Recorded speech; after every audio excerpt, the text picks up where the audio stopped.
round of questions. While we are unable to have this hearing fully open to the public yet or media for in-person attendance, live video is available on our committee website at help.senate.gov. And if you are in need of accommodations, including closed captioning, you can reach out to the committee or to the Office of Congressional Accessibility Services. A few months ago, President Biden announced his plan to respond to the Delta variant, which was surging and jeopardizing our hard-won progress against COVID-19. And while our work continues, the President's decisive action and the hard work of experts and public health officials across the country have put us in a stronger position to end this pandemic. Right now, cases, hospitalizations, and deaths are once again trending down, and the vaccination rate is continuing to go up. Nearly 80% of people aged 12 and older have gotten their first dose of COVID-19 vaccine.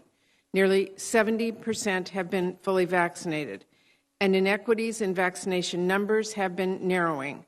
We are also already seeing how requirements for vaccines or testing, like President Biden has called for, and which a clear majority of Americans support, can bring vaccination rates even higher.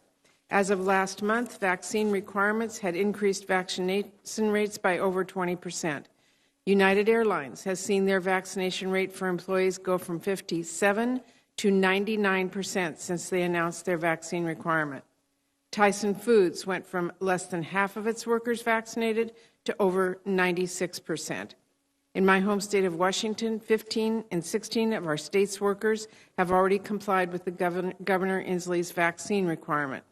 And across the country, healthcare facilities, universities, and other employers are seeing similar results.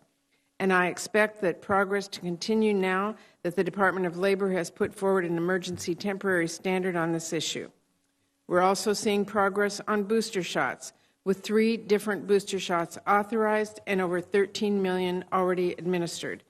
And on shots for children younger than 12, with the FDA authorizing vaccines for children ages 5 to 11 last week, and the CDC issuing its decision on this recently. But even with all the progress we've made so far, we must not take our foot off the gas. Last winter, we saw this virus push our hospitals to the brink. We saw it infect and kill hundreds of thousands of people, including essential workers and healthcare workers, and we know it led to burnout among so many more. Vaccines are one of our best tools for making sure that does not happen again and making sure we can build back from this pandemic stronger and fairer. In fact, as the White House noted in its report on vaccination requirements, an outside economic analysis found that increasing vaccination and reaching near full vaccination in workplaces could encourage millions of people to return to the workforce. Tests also continue to serve a critical role in stopping the spread by informing our ongoing response, which is why we need to plan to scale up testing even more. And in a larger sense, we must learn the lessons of this pandemic, not only so we can prepare for the winter ahead, but so we can finally bring an end to this pandemic and be better prepared for the next public health crisis, whatever it may be. I've been pressing to get that done at every possible opportunity, and it's why Senator Burr and I continue to work on bipartisan public health and preparedness legislation. And it's also why I'm pushing for critical steps in Build Back Better to strengthen our public health infrastructure. Among other things, Build Back Better will help public health departments across the country increase their testing and tracing capacity, train and retain public health workers, upgrade to more modern, inclusive, and interoperable data systems, communicate with the public and address misinformation about issues like vaccines, and address health inequities and build partnerships in hard-to-reach communities. It would also help our federal public health agencies like the FDA, CDC, and the Assistant Secretary for Preparedness and Response take action to increase lab capacity so we can sequence viruses and identify variants quickly, facilitate the development of new treatments and tests and vaccines, and improve the supply chain of medical supplies like syringes, ventilators, and personal protective equipment. This pandemic has been long, and it has been deadly. It has hurt our economy, our communities, and our families beyond measure. But if we continue to take bold action, if we continue to follow the science and experts, If we continue to get people vaccinated and take steps to keep ourselves and those around us safe, we will get through this. And if we learn from this pandemic, if we finally end the cycle of crisis and complacency for public health funding and ensure we have an economy that works for everyone, not just those at the top, we can rebuild our country stronger and fairer, and we can make sure we are never in a situation like this again. With that, I will turn it over to Ranking Member Burr for his opening statement. Thank you, Madam Chairman. To our witnesses, welcome back to the Health Committee. I get the feeling that we may need to send smoke signals to you. I'm not sure we could have gotten you further away from us and everybody, but we're grateful to you and we thank you for your service to the American people. Each time you've all come before the committee, I charged you to look ahead the next 30, 60, and 90 days and figure out where we needed to be and what we needed to do to keep up with this virus. I'll say it again. You are the adults in the room, and you need to look around the corner to anticipate what we will need.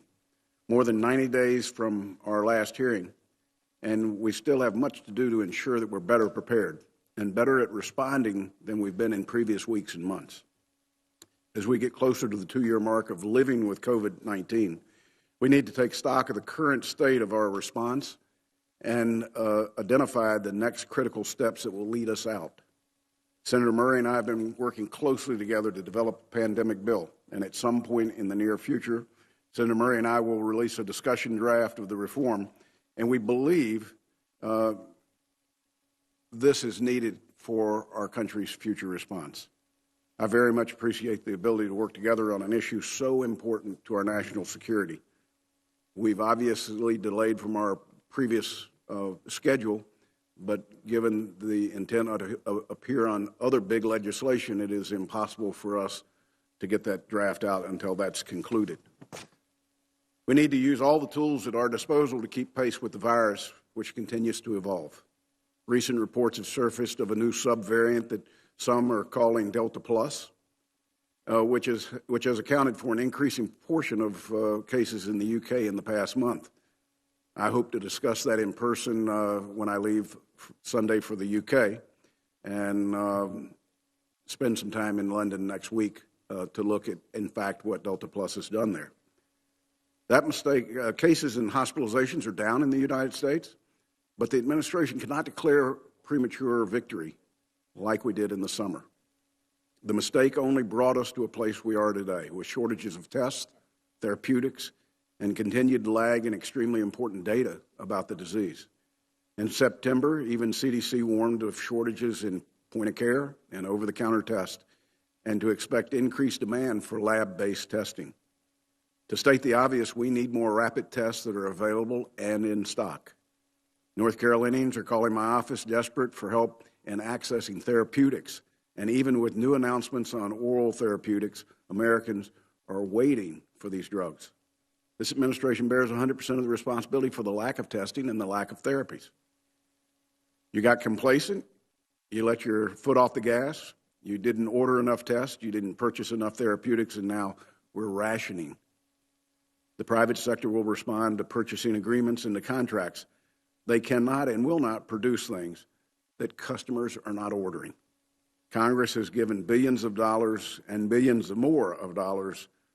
We've demonstrated bipartisan commitment to giving you the cover to purchase vaccines, tests, therapeutics, even if we don't use them. The administration squandered time and resources you've already had available to you, and the American people are suffering as a result.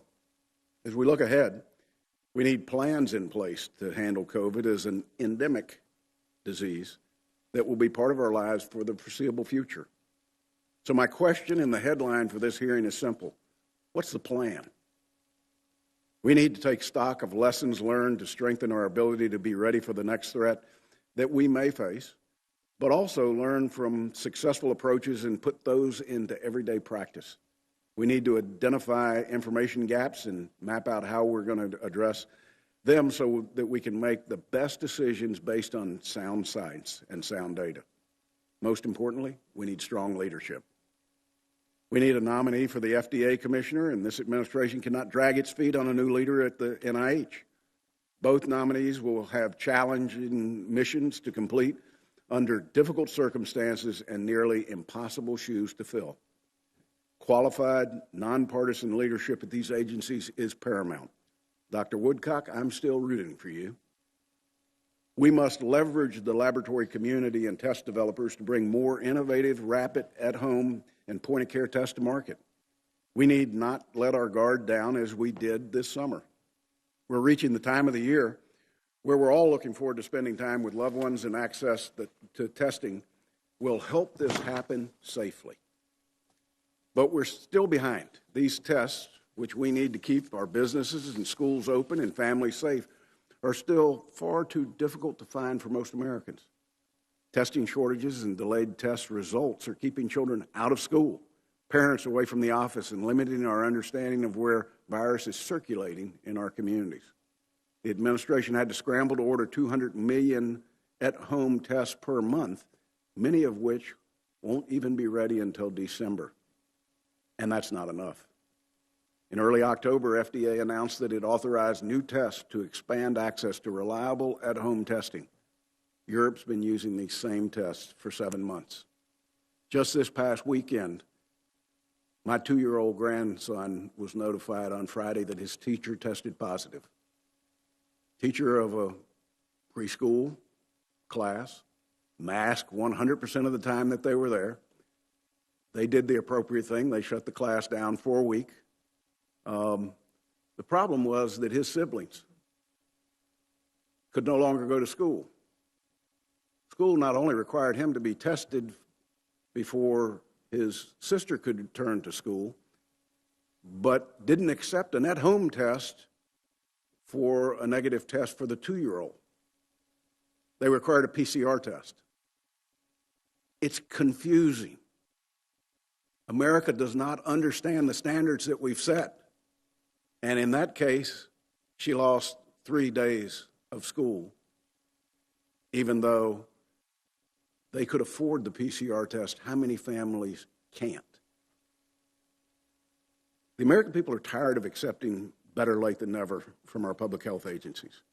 And the testing shortage will only get more pronounced if the Department of Labor issues its threatening temporary standard, which it did right before we came in, which will create an even larger demand for tests for those who don't choose to get vaccinated. One recent survey found that 59% of unvaccinated workers are still not likely to get vaccinated, despite the mandates from this administration. With the heavy-handed vaccine federal mandates on employers, this administration completely disregards the legitimate question raised by many Americans, and specifically Dr. Paul and Marshall. What role does natural immunity play in protecting against this virus? I've said before that I do not believe that the federal government mandates will solve our problem.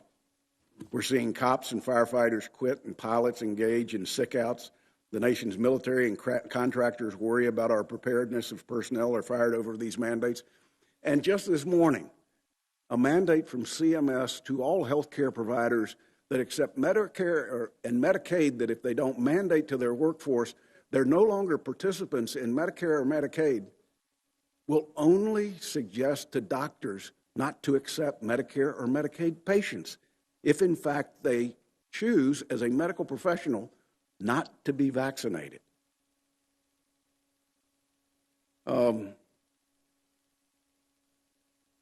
So there likely will be controversies over whether to require the vaccine for children, when even your own experts raise great concerns about mandating children get vaccines. I urge all of you, back away from mandates, and instead use your platforms to educate, encourage, inform. Don't be divisive. While more therapeutics and more tests are the tools that we need to manage the constant demands of the virus, we also need better information to make the best decisions. We need real-time data to understand and get ahead of COVID today and to detect the next emerging infectious disease or public health threat in the future. So far, Congress has dedicated $1.1 billion to improve our public health data sharing and turn it into an actionable information through our surveillance system. But we still do not have the up-to-date and actionable data. We need to answer some of the most common questions from the American people. Effective communication of information and data is the best way for the public health officials to win back the trust of the American people. And it's clear to me that the CDC has lost the trust of the American people. Show Americans the evidence for why the tough choices are the right ones. And don't just expect that compliance gets you there. Use the best information available at the time, even if it isn't perfect, and update action as the information evolves. This is a particular challenge for what is supposed to be our leading public health agency, the CDC, an agency that I have watched agonize over having perfect, clean data to make decisions for Americans. By the time we get their data, it's too late. We still don't have the answers to basic questions. We need real, usable information about masks. How well do different types of masks work? When should we use them? The CDC continues to change its posture on the collection of information on breakthrough cases. How many breakthrough cases result in hospitalization? How many do not? CDC is not in a place where the nation looks for real-time data, and we need to change that. The CDC is too focused on writing academic papers about something that happened weeks or months ago. When Americans want real data, they're forced to look elsewhere, like Johns Hopkins University or HHS Protect. I worry the new approach to HHS Protect will not be able to overcome the complacent academic culture of CDC without serious reforms, so I'll be watching very carefully. We must all come to terms with the reality the virus is here to stay. It's vital that the four of you sitting here today take the initiative to lead, empower Americans with data, tools, and clear and actionable guidance needed to get back to normal. The more people that get vaccinated to protect against COVID, the better. The more tests available to Americans to detect and diagnose COVID, the better. The more therapeutics we have to rapidly treat COVID, the better. The more we can continue to learn from this experience, the better prepared we will be. I thank the chair. Thank you, Senator Burr. I will now introduce today's witnesses. Again, thank you for joining us today. Dr. Rochelle Walensky is the Director of the Centers for Disease Control and Prevention and the Administrator of the Agency for Toxic Substances and Disease Registry. Dr. Anthony Fauci is the Director of the National Institute of Allergy and Infectious Diseases and the Chief Medical Advisor on President Biden's COVID-19 response team. Dr. Janet Woodcock is the Acting Commissioner of the Food and Drug Administration, and Don O'Connell is the Assistant Secretary for Preparedness and Response. Dr. Walensky, Director Fauci, Acting Commissioner Woodcock, and Assistant Secretary O'Connell, thank you all for joining us once again. We look forward to your testimony. And Dr. Walensky, we will begin with you.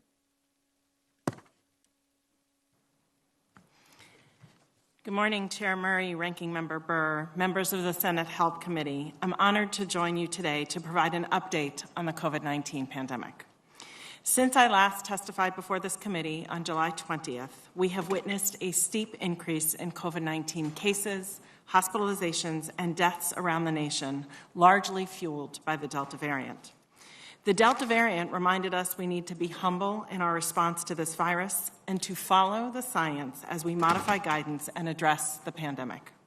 Here are a few things we've learned over the last 4 months. First, the Delta variant is notably more contagious and spreads faster than previous variants. Second, though breakthrough infections are infrequent, vaccinated individuals who are infected with Delta are able to transmit the virus. And third, while we have seen waning vaccine-induced immunity in certain populations, leading us to recommend the rollout of booster shots, COVID-19 vaccines are still highly effective and provide strong protection, particularly against severe disease, hospitalization, and death. While we are once again pleased to see downward trends in cases, this decline seems to be slowing, and deaths are not falling nearly as fast as we would like. On average, we still see over 1,000 deaths every day, And tragically, there have been more than 138,000 deaths since I last spoke here. As we look towards the coming weeks and months with some optimism, we must remember what the Delta variant did to this country, erasing weeks of prior progress and long downward trends, and reminding us that this novel coronavirus is unpredictable. In addition, we're entering the winter season, where we are predicting an increase in influenza and other respiratory viruses. We are concerned about this year's flu season has the potential to be severe. It's just as important as ever to get vaccinated for COVID and for influenza. We've made incredible strides in vaccinating the U.S. population against COVID-19. As of November 3rd, we have vaccinated about 85% of the United States population 65 years and older, 70% of those 18 years and older, 68% of those 12 years and older, and nearly 58% of the entire United States population. Some of our latest data only reinforce why vaccination is so very important, showing that unvaccinated people have 6 times greater risk of testing positive for COVID-19 and 11 times greater risk of dying from COVID-19 than people who are fully vaccinated. Importantly, we now have data showing that the Pfizer vaccine is nearly 91% effective in preventing COVID-19 infection in children ages 5 to 11 who did not have COVID-19 infection previously. Why is this such important news? Case surveillance data indicate that there have been 9,000 hospitalizations among children ages 5 to 11 since the beginning of the pandemic. Mortality data have recorded more than 97 deaths in this age group. There are now well over 5,000 children diagnosed with MIS-C and living with complications of this disease. As a mother, I know that no parent should have to see their child face long-term complications of an infection or be hospitalized. And we now have a highly effective tool to prevent this disease in our children. Following FDA's authorization, I endorsed CDC's Advisory Committee on Immunization Practices' recommendation that children ages 5 and up should receive a COVID-19 vaccine. I strongly encourage parents and their children to get vaccinated. And if you have any questions about the vaccine, please talk to your child's pediatrician, a school nurse, your local pharmacist, or a trusted medical professional. In addition to the critical work to get out of this pandemic through vaccination and other prevention strategies, we need to better prepare for future outbreaks and pandemics.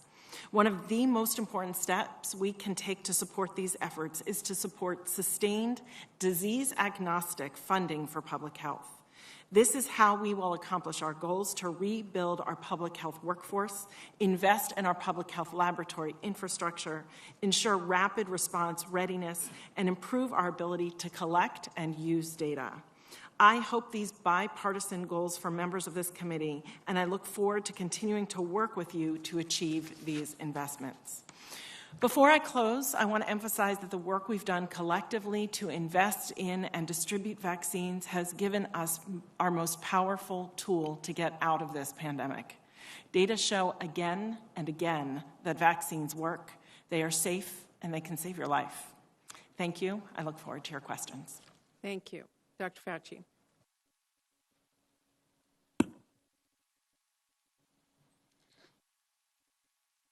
This doesn't seem to work. It works. We can hear you.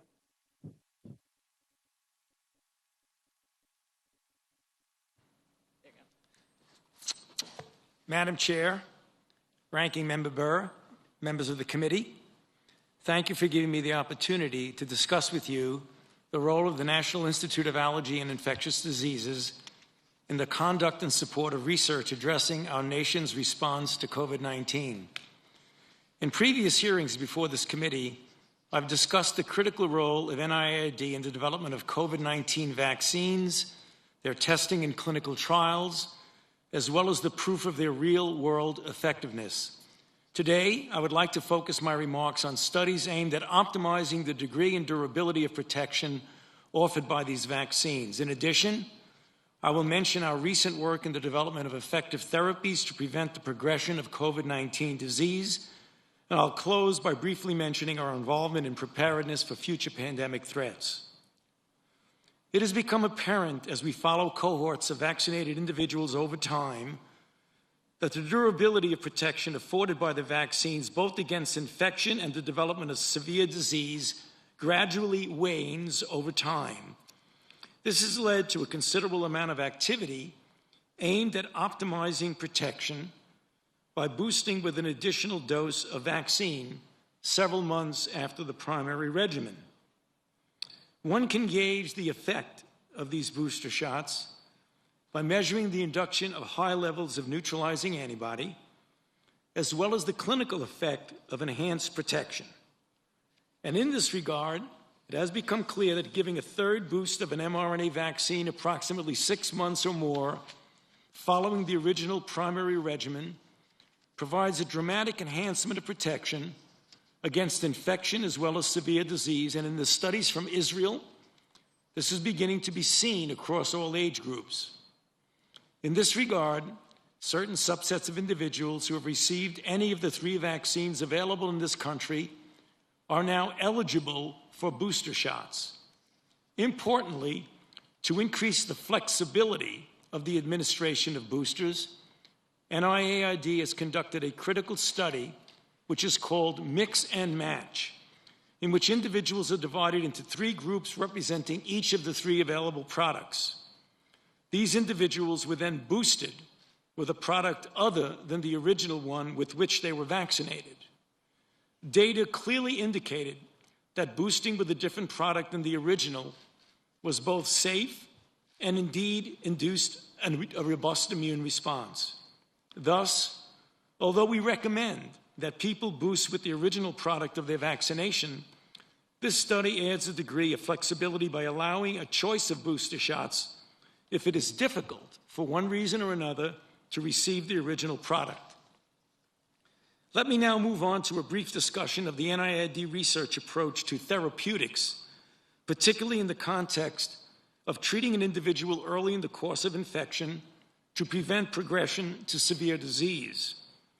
The NIAID has initiated a program called the Antiviral Program for Pandemics, which is aimed at catalyzing the development of new medications to combat COVID-19 as well as to prepare for future pandemic threats. The program has 2 pillars. One takes existing drugs and accelerates their clinical testing and advanced development, and the other pursues the discovery of new molecules aimed at various vulnerable components of the SARS-CoV-2 replication cycle. One compound in particular, molnupiravir, developed by Merck and Ridgeback companies, has shown considerable promise in a recently conducted clinical trial in which the drug was administered early in the course of infection, and it decreased hospitalization and death by 50% in the treated individuals compared to the placebo group. I bring this to your attention because the very early work on this molecule was the result of NIH grant support to academic institutions for the fundamental basic research which led to the discovery and the development of this molecule. Finally, I would like to close by looking forward to how we might best enhance our preparedness for what will be the inevitable future pandemics.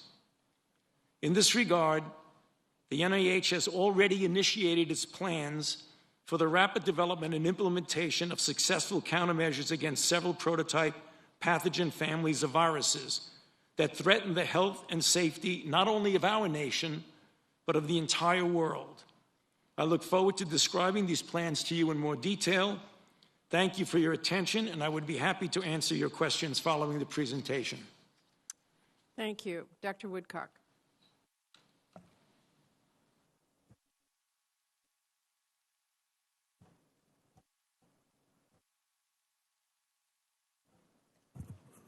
Having the same, there we go, great. Good morning, Chair Murray, Ranking Member Burr, and members of the committee. Thanks for the opportunity to testify here today and for the continued bipartisan efforts of your committee to address the COVID-19 pandemic. FDA appreciates the productive discussions, and we look forward to continuing our partnership on these legislative efforts. FDA has achieved some of the most impressive scientific-based regulatory advances I've seen during my entire career at the agency during this pandemic, driven by our mission to protect public health. I know the American public has been eager to hear about getting their children vaccinated, what they can do if they get sick with COVID-19, and how they can further protect themselves and their loved ones against the virus.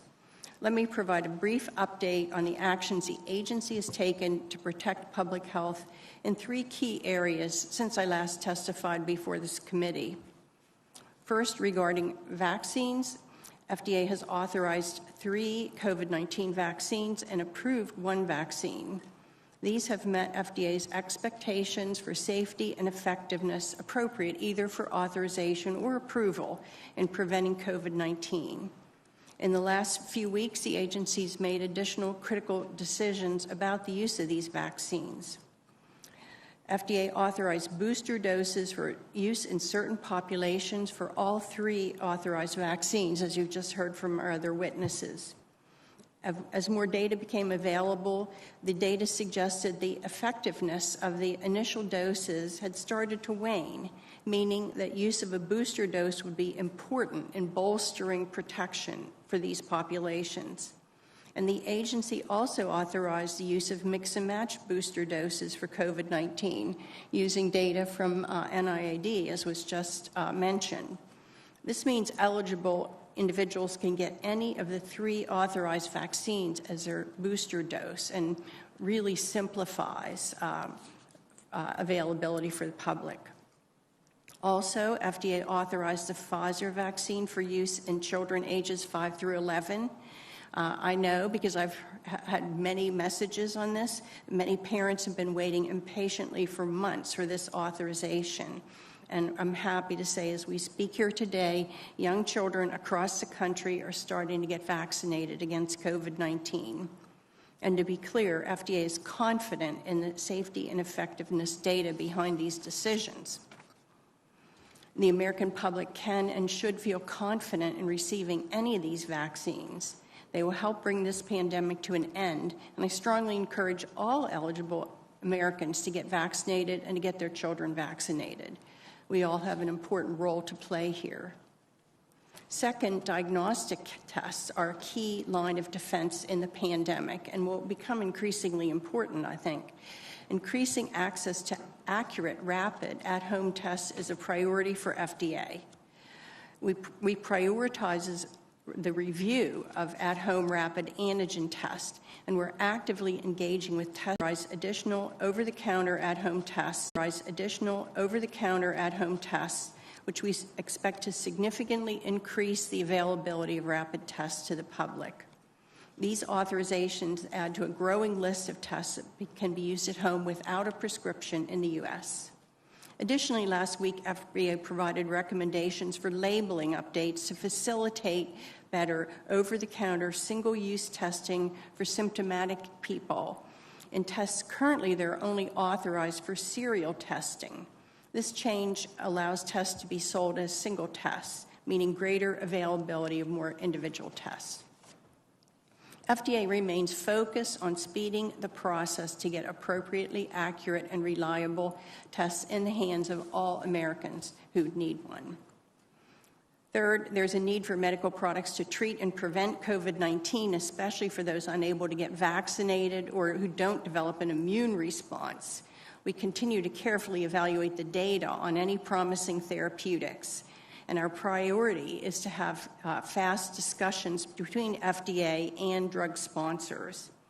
We are hoping that we will see more therapeutics authorized soon to treat COVID-19 in the future as another weapon in our arsenal. And finally, I want to stress that all of FDA's work and effort is toward the goal of protecting the public. It's a responsibility we take seriously, and we rely on science. This is what allows us to expedite development and availability of medical products to address COVID-19. Thank you, and I look forward to your questions. Thank you. Assistant Secretary O'Connell.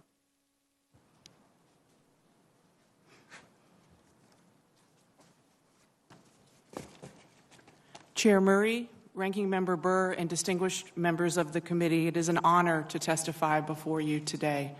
I am pleased to have this opportunity to provide a few key updates that have occurred in Asper since I last testified before you in July. Ensuring the nation has the necessary vaccines, therapeutics, and diagnostics to respond to COVID-19 remains a primary focus of Asper's response. To date, BARDA has supported 77 medical countermeasure projects. This includes 15 therapeutics, 55 diagnostics, and 7 vaccine candidates.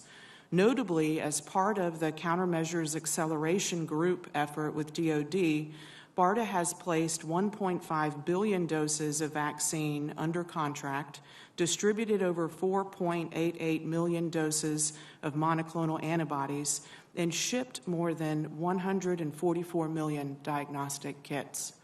Accelerating the supply of available rapid point-of-care and over-the-counter tests has been another important focus of Asper's work.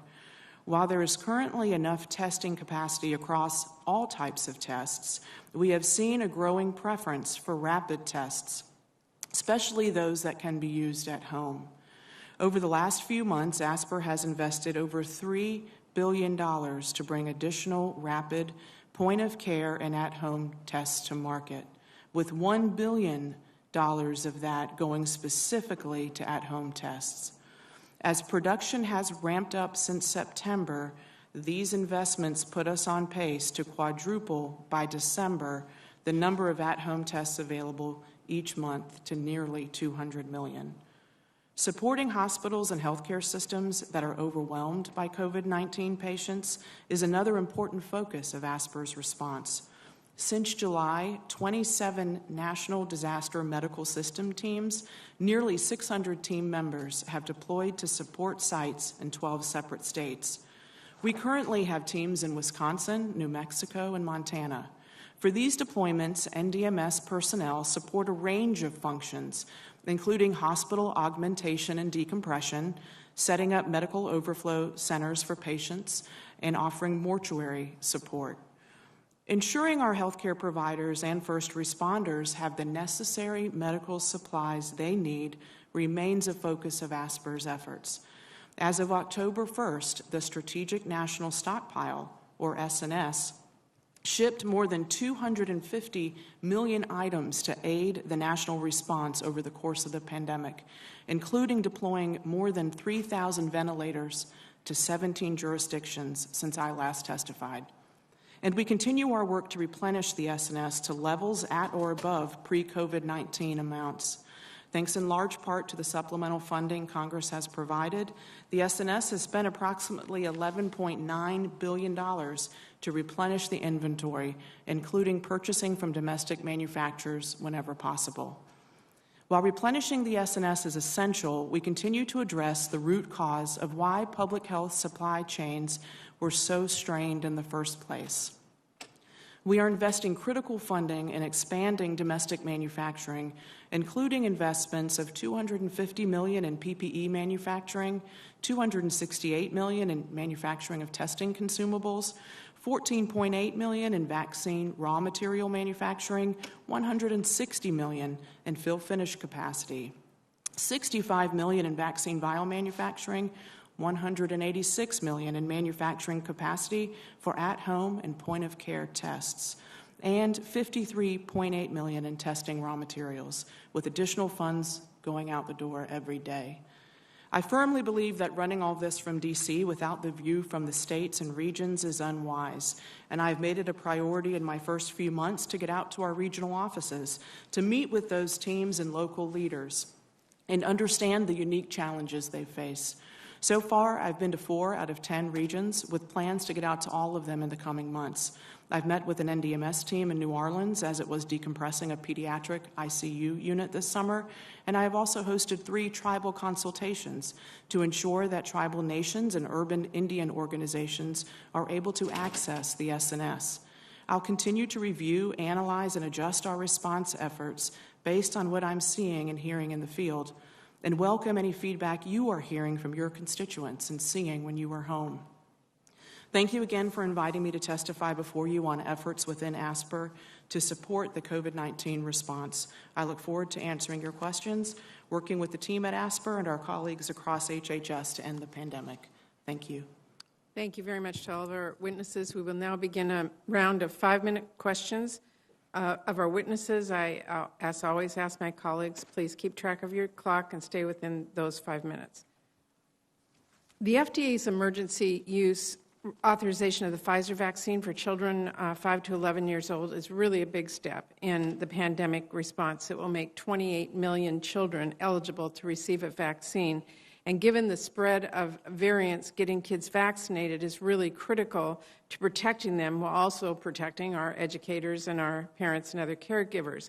Dr. Woodcock, I wanted to ask you, can you describe FDA's thorough review of scientific evidence in making this decision, as well as your advice to parents who are hesitant to get their children vaccinated? Yes, certainly. The FDA first reviewed the manufacturing of a new dosage form because the children need a lower dose. That was very carefully reviewed, as well as the stability of the new dose to make sure that it was appropriate. Then all the data on the children were reviewed at the patient level. In other words, we went to the raw data and re-reviewed that and made sure that the evidence that was presented to us accurately reflected both the data on effectiveness, on efficacy, on the immune response, and on safety. And we looked at all the adverse events to make sure that they were properly reported and that we understood the magnitude of those events. So in this trial of where thousands of children received the vaccine, ages 5 to 11, we saw mostly very mild to moderate flu-like symptoms primarily after vaccine, or a sore arm, which people can expect after getting a shot. But we did not see any serious adverse events, and the vaccine was over 90% protective. So we feel very confident, along with all the adolescent data that we have on this vaccine and all the data in administration to adults, that this vaccine is safe and appropriate for children. It will protect them from severe COVID. Thank you. Dr. Walensky, this morning OSHA released an emergency temporary standard to protect workers against COVID-19. This is a critical step to reducing workplace transmission and making workplaces safer nationwide, especially for our frontline workers who are at high risk of COVID-19. Can you just speak to us from a public health perspective about the urgent need to get more Americans vaccinated and the importance of implementing measures to protect people from infection in higher risk settings like our workplaces? Yeah, thank you so much. We've had 745,000 deaths from this disease, and we're continuing to have about 75,000 cases every single day. We know the most disruptive thing in a workforce is to have a COVID outbreak and to have workers in that workforce come down with COVID infection, severe disease, and in some cases, death. Vaccination, as we have seen, decreases your risk of infection by 6-fold, decreases your risk of hospitalization and death by 10-fold, even during this Delta surge. So there is absolutely a public health priority to get people vaccinated and to continue the important prevention and mitigation strategies, including masking, to keep them safe. Thank you. Thank you. This is a question for the whole panel, and I don't have much time left, but I would use my chair prerogative to ask all of you because it's an issue we are all concerned about. Senator Burr mentioned it, and that is the issue of testing. We know diagnostic testing is critical. But we've continued to experience critical challenges with testing, shortage of rapid tests, not enough locations to get tested, supply chain issues, and more. So I'd like to ask all of you quickly to respond. What is your agency doing to make sure our country is well equipped to handle current and future testing needs? And I will begin with Dr. Walensky. Yes, thank you so much. So we are working with states and jurisdictions to make sure we can provide technical assistance on how best to utilize these tests. This is important in the school districts as well. $10 billion in school districts to utilize testing. We provide technical assistance as to how to utilize it and peer-to-peer, school-to-school advice on how best to utilize the testing program, as well as the hiring of school nurses in order to use the testing program. Thank you. Dr. Woodcock? We have streamlined recently our standards and approach for over-the-counter tests. So we, as I said in my testimony, so that we hope they should get out more quickly. We prioritize testing where there's a public health need, which right now is the over-the-counter tests. And we also try to move very quickly those manufacturers that can make large supply of tests, because there is still an unmet need there. And so we think between that, we have authorized 11 over-the-counter tests and expect more to come. Between that and what Asper is doing, that the supply should increase rapidly. Ms. O'Connell? Thank you, Chair Murray. We've invested $3 billion in the last 2 months on increasing production and supply of rapid point-of-care and at-home tests. $1 billion of that focused exclusively on at-home tests.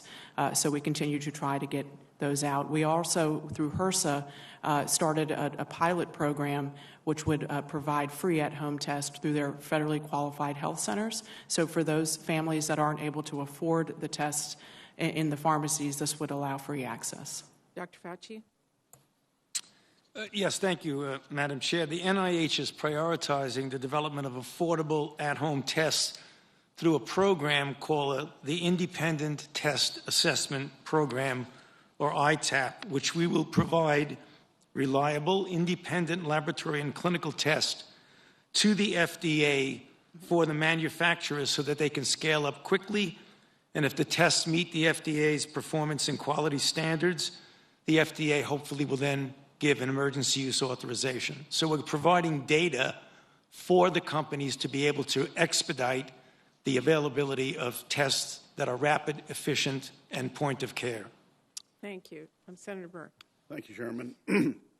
This question is directed to Drs. Fauci and Walensky. In January, an NIH study found that 95% of people who had recovered from COVID had at least 3 out of 5 components needed to recognize the virus up to 8 months after infection. In August, Israeli researchers found that natural immunity can confer longer-lasting and stronger protections against infection, severe disease, and hospitalization resulting from the Delta variant. Rockefeller University found that while vaccination induces memory B cells to evolve over the course of a few weeks, natural infection produces memory B cells that improve for up to 1 year after infection. This is likely because remnants of the virus remain in the body for longer than a vaccine would, which gives the body more time to adapt to it. I understand that it's not all black and white. UK researchers released studies results suggesting that fully vaccinated individuals who had COVID-19 have the highest immunity. Additionally, last week, CDC published a new report that found unvaccinated people who had previously been infected were 5 times more likely to test positive for COVID-19 than people who were fully vaccinated with an mRNA vaccine. My question is simple. What does the science say about the durability of natural immunity, and when can we expect answers on its benefit? Thank you so much, Senator Burr. The CDC did publish a 96-page paper review in a scientific brief on Friday. I want to be very clear that the CDC continues to recommend that people, after review of that scientific brief, that CDC continues to recommend that people who have been previously infected get their COVID-19 vaccine. We know in our vaccine studies, our vaccine effectiveness studies, with date certain when people were vaccinated, and we can prospectively follow them through our effectiveness studies and our effectiveness cohorts. Through that, we can see the durability with a date certain in vaccines.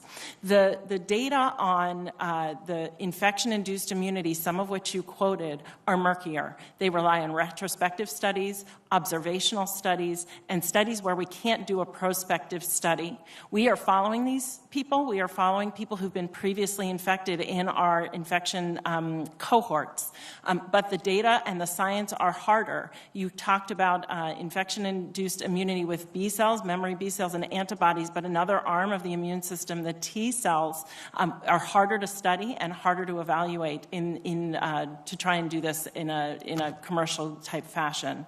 What I would say is the final study that you cited, which is the study from the CDC that retrospectively looked at a cohort of people who had been previously infected and those who had been previously vaccinated. And as you noted, there was a 5.5 times fold more likely chance of being diagnosed with COVID if you had infection-induced rather than vaccine-induced immunity. And that is among the studies that we reviewed that led to us to our current recommendations. Dr. Fauci?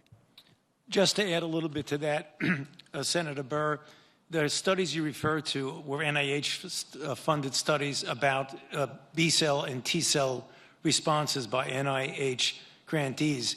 It is true that, as a matter of fact, both from natural infection as well as from vaccine-induced immunity, you have not only antibody responses, but you have the development and the maturation of memory B-cell responses and T-cell responses. One of the goals over the next several months, which are currently being done by our grantees, is to determine the clinical correlation between the development and maturation of B-cell and T-cell responses and clinical effect. And we're looking at that both post-vaccination, post-boost, and in individuals who've been infected. Hopefully we'll get more definitive information over the next several months. Should an individual who has recovered from COVID be exempt from the mandate to be vaccinated, given that they have natural immunity? CDC recommendations suggest that you have both more durable and robust and known immune response if you are vaccinated after you've been previously infected, and those are our recommendations. Do children 5 to 11 who have recovered from COVID, should they be vaccine exempt? Our guidance continues to recommend that children who've been previously infected actually get vaccine. As data are emerging on the impact of natural infection in adults, our data are still even sparser among children. How does the concentration of antibodies in a recovered COVID-positive patient compare to an individual 6 months after they've had a vaccination? It really varies from study to study. The one thing that we do know that's very important when you talk about post-infection immunity is that when you vaccinate a person following recovery from infection, the level of antibodies are considerably higher than post-infection alone and higher than vaccination alone. So the best combination of high degree of laboratory-related protectiveness is if a person who gets infected and recovers ultimately gets vaccinated, and that looks like the most powerful of the protective responses. Clearly, I understand that from the data. My question on whether a COVID-positive recovered patient should be mandated to take a vaccine. If they've not had COVID, then you take a vaccine to boost your immunity level to a certain degree. COVID-positive patients have already done that. And I'm just telling you, it's a hard sale to tell people who have had COVID that they're now under a mandate by the federal government, to be vaccinated. I think you've got an extremely tough sale to a healthcare professional, doctor, nurse, who had COVID, might have a hesitancy about the vaccine. And I look at what Asper is required to do to fill in for the healthcare vacancies that exist out there and surge people to it. You start doing this to people, Medicare, Medicaid providers, community health centers, we're not going to have the people to surge, Dawn, from the healthcare professionals that make a decision. I had a natural immunity, I've got some protection, but I don't yet believe I need to be vaccinated. I think we need to think about this. Thank you, Chair. Senator Kane. Thank you, Chair Murray, and thank you to the witnesses, the ranking member.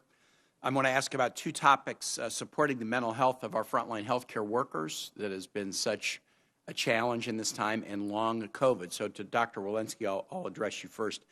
We've talked about this before. The pandemic has taken a huge toll on frontline healthcare workers. This committee has come together in a bipartisan way to help pass the Lorna Breen Healthcare Provider Protection Act.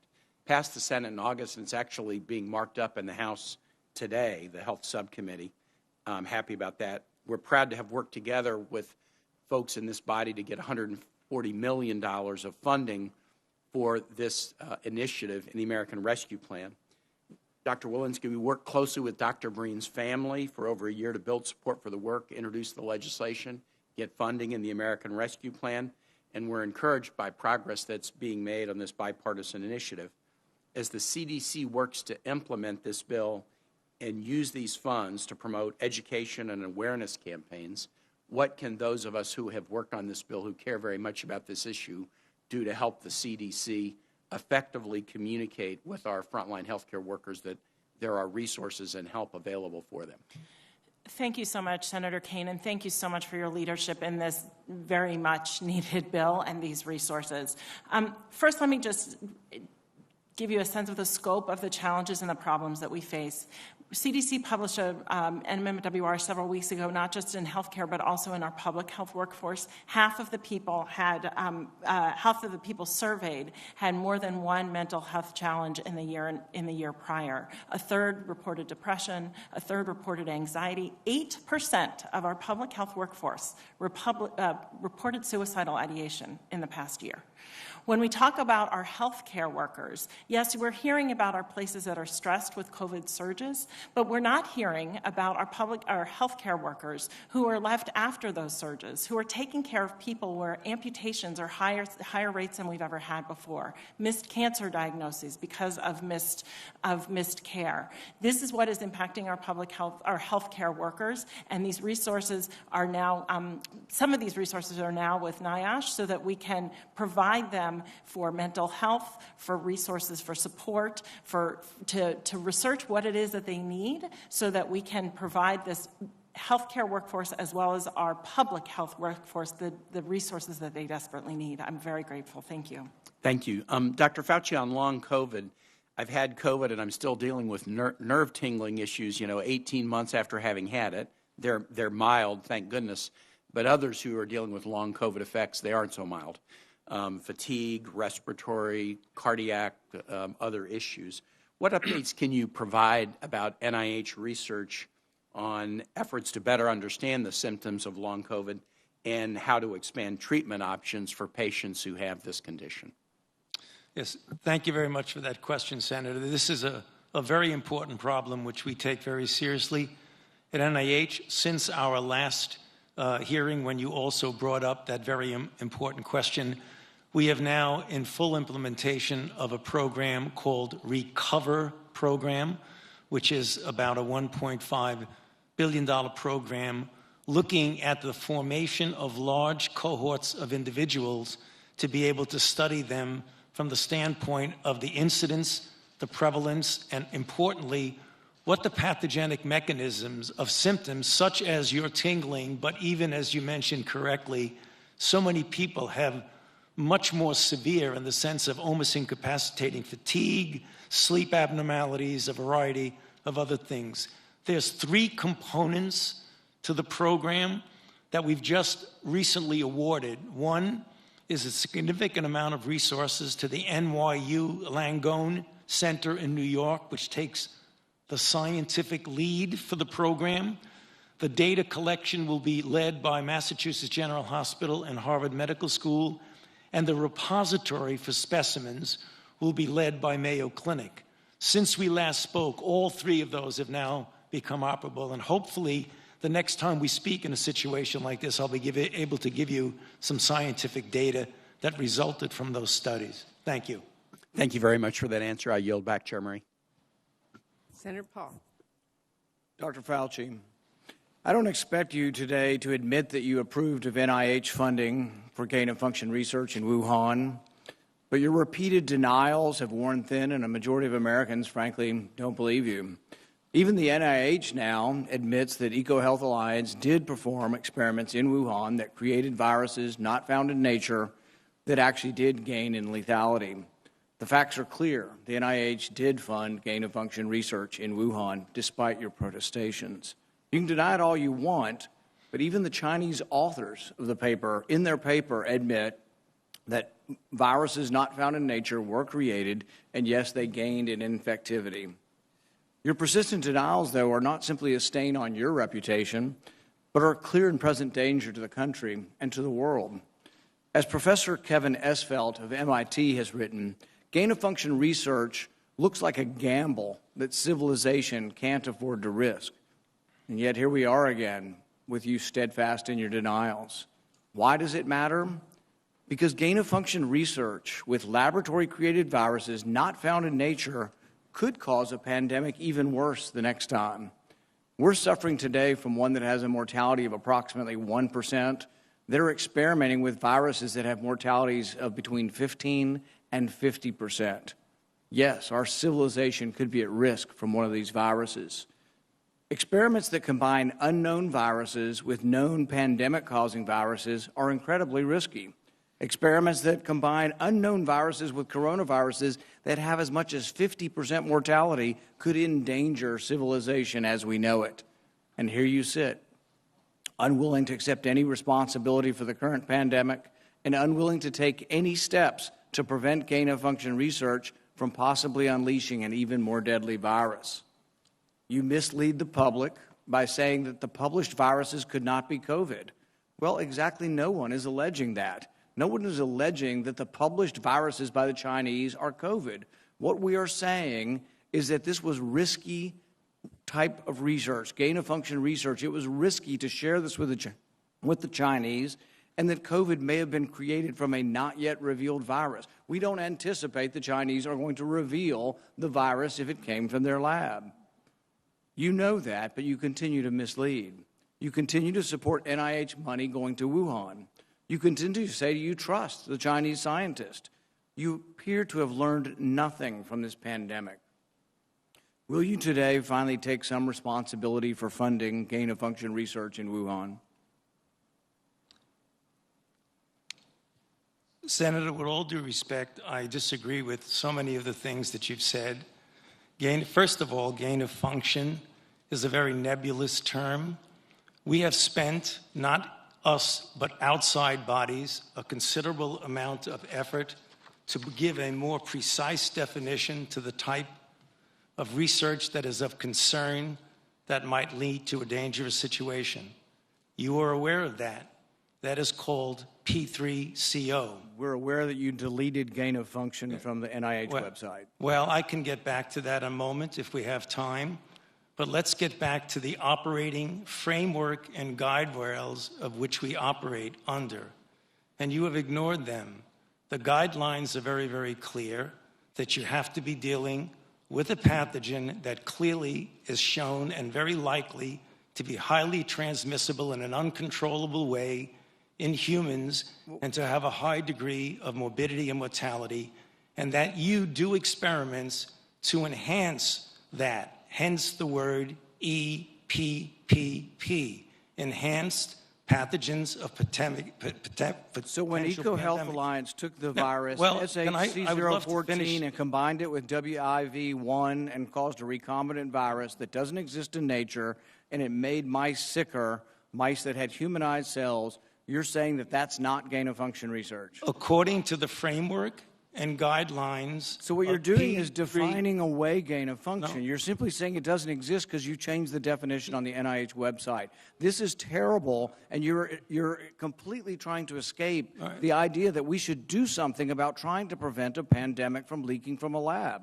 The preponderance of evidence now points towards this coming from the lab, and what you've done is change the definition on your website to try to cover your ass, basically. That's what you've done. You've changed the website to try to have a new definition that doesn't include the risky research that's going on. Until you admit that it's risky, we're not going to get anywhere. You have to admit that this research was risky. The NIH has now rebuked them. Your own agency has rebuked them.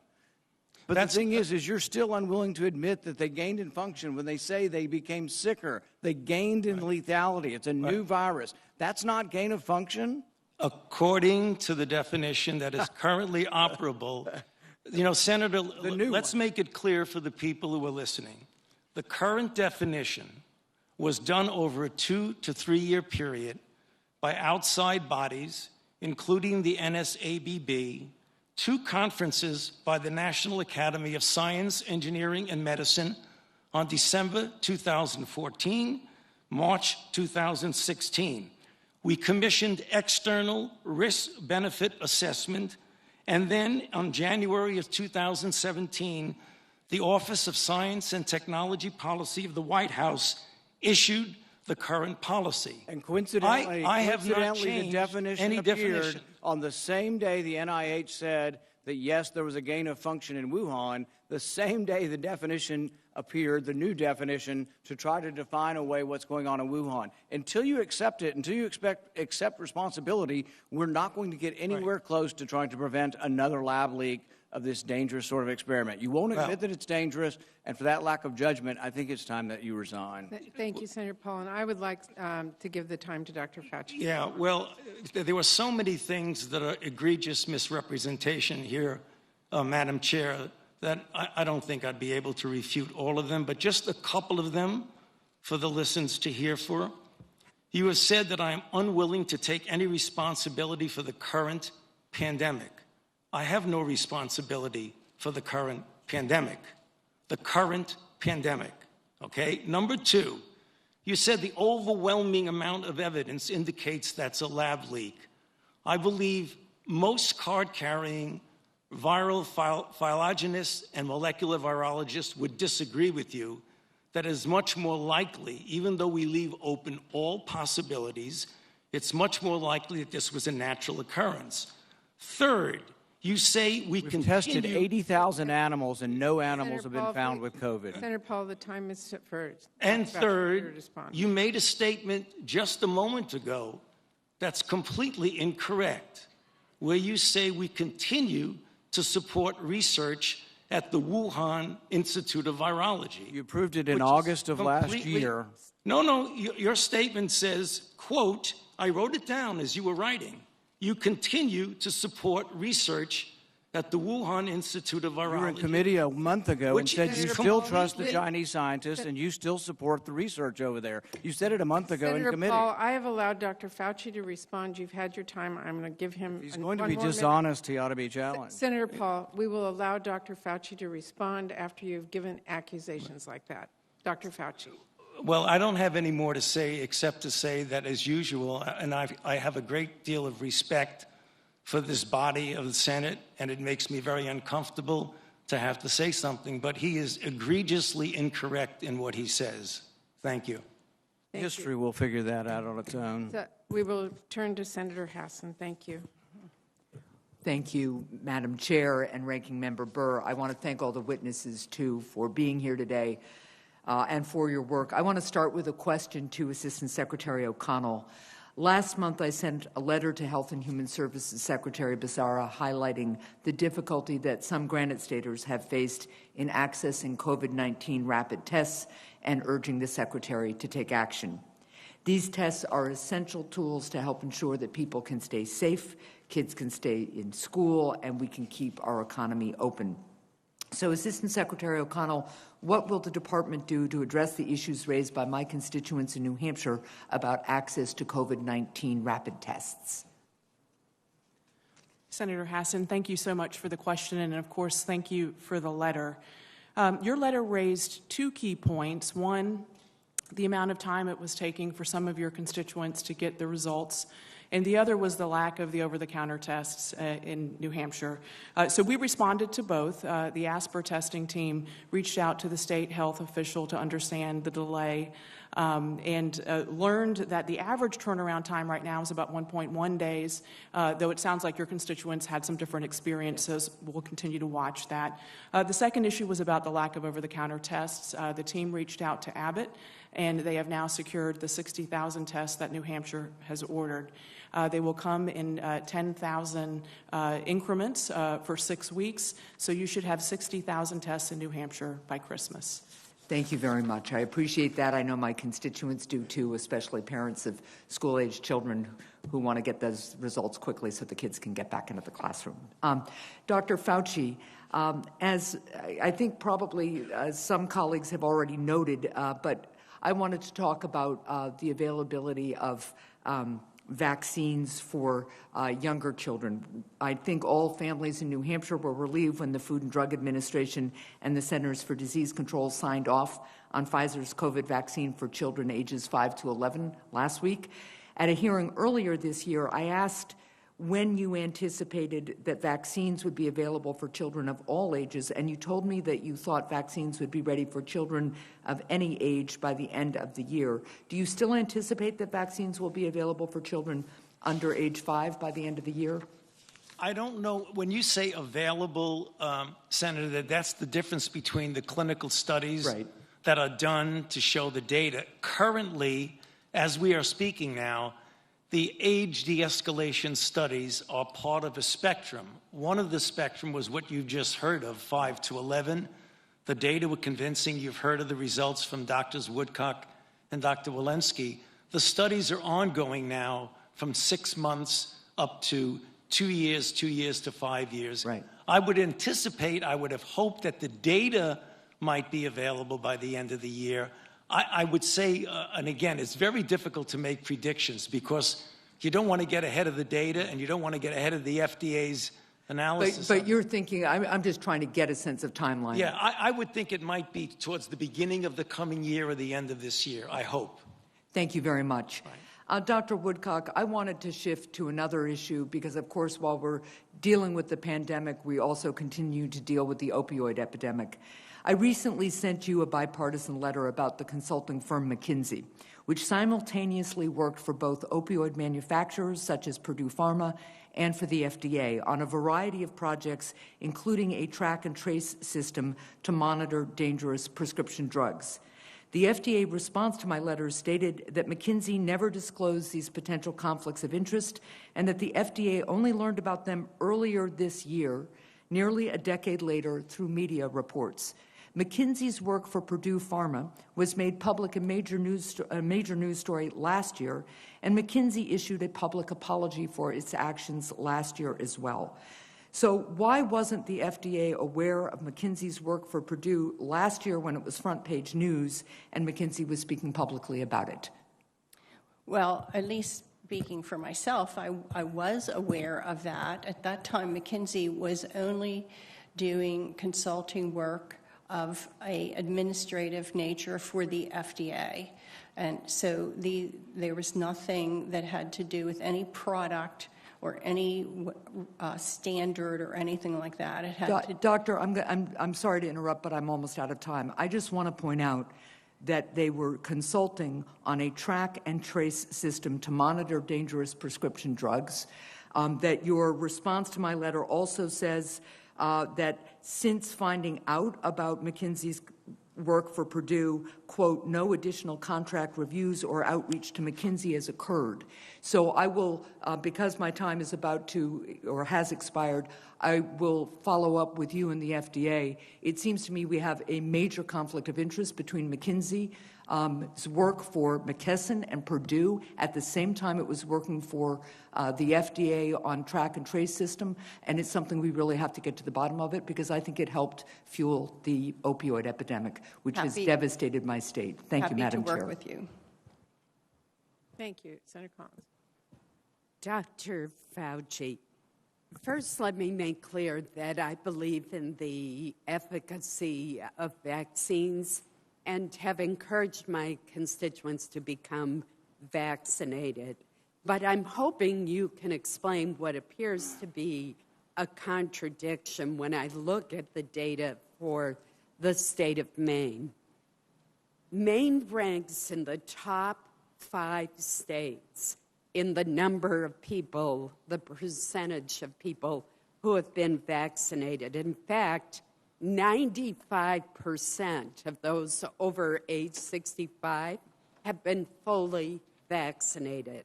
And yet, Maine has the 15th highest confirmed deaths from COVID on a per capita basis.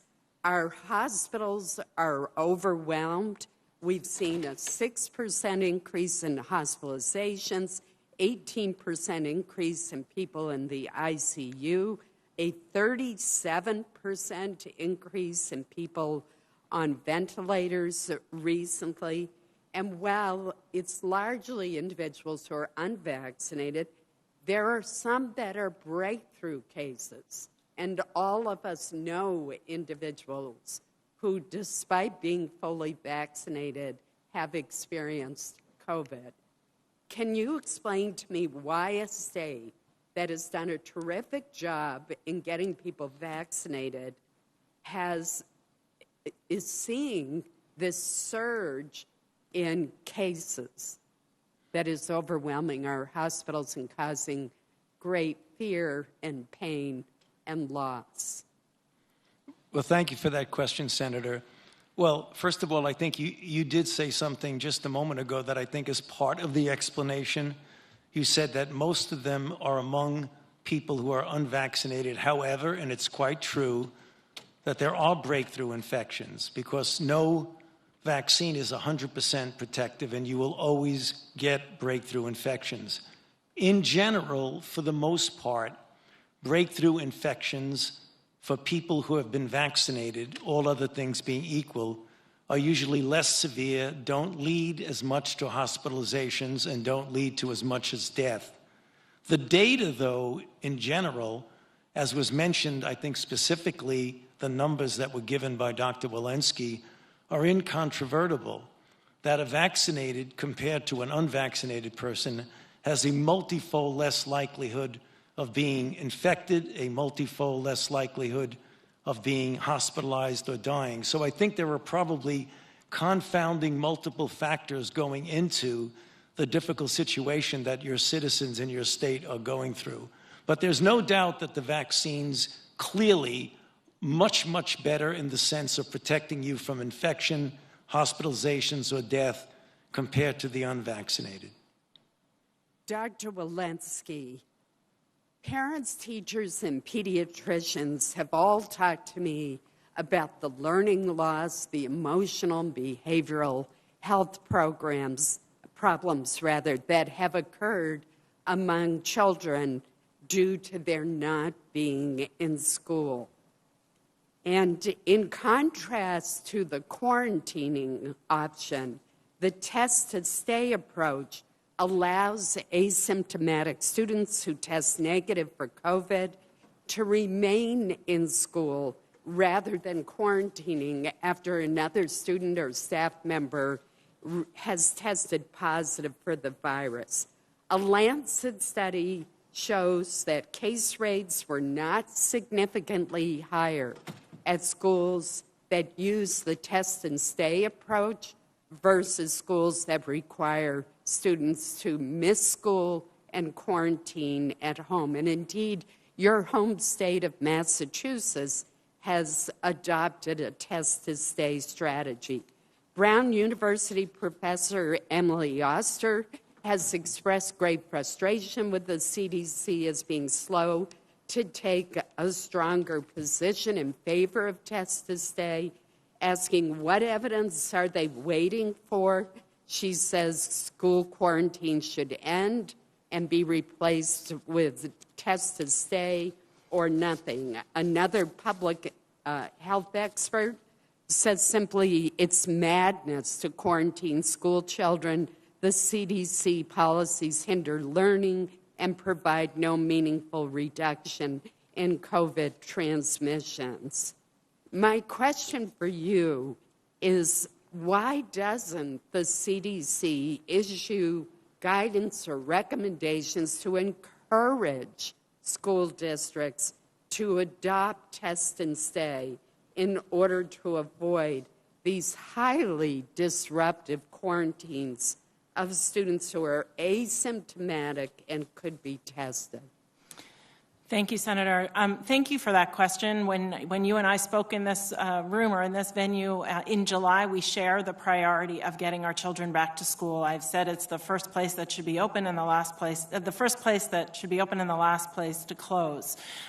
In that context, we have studies just this school year that have demonstrated that we have 96% of our schools open, for which I'm very pleased. And still, we have 4% of schools, over 1 million children, who've been impacted by COVID-related outbreaks, and those schools have had to be closed.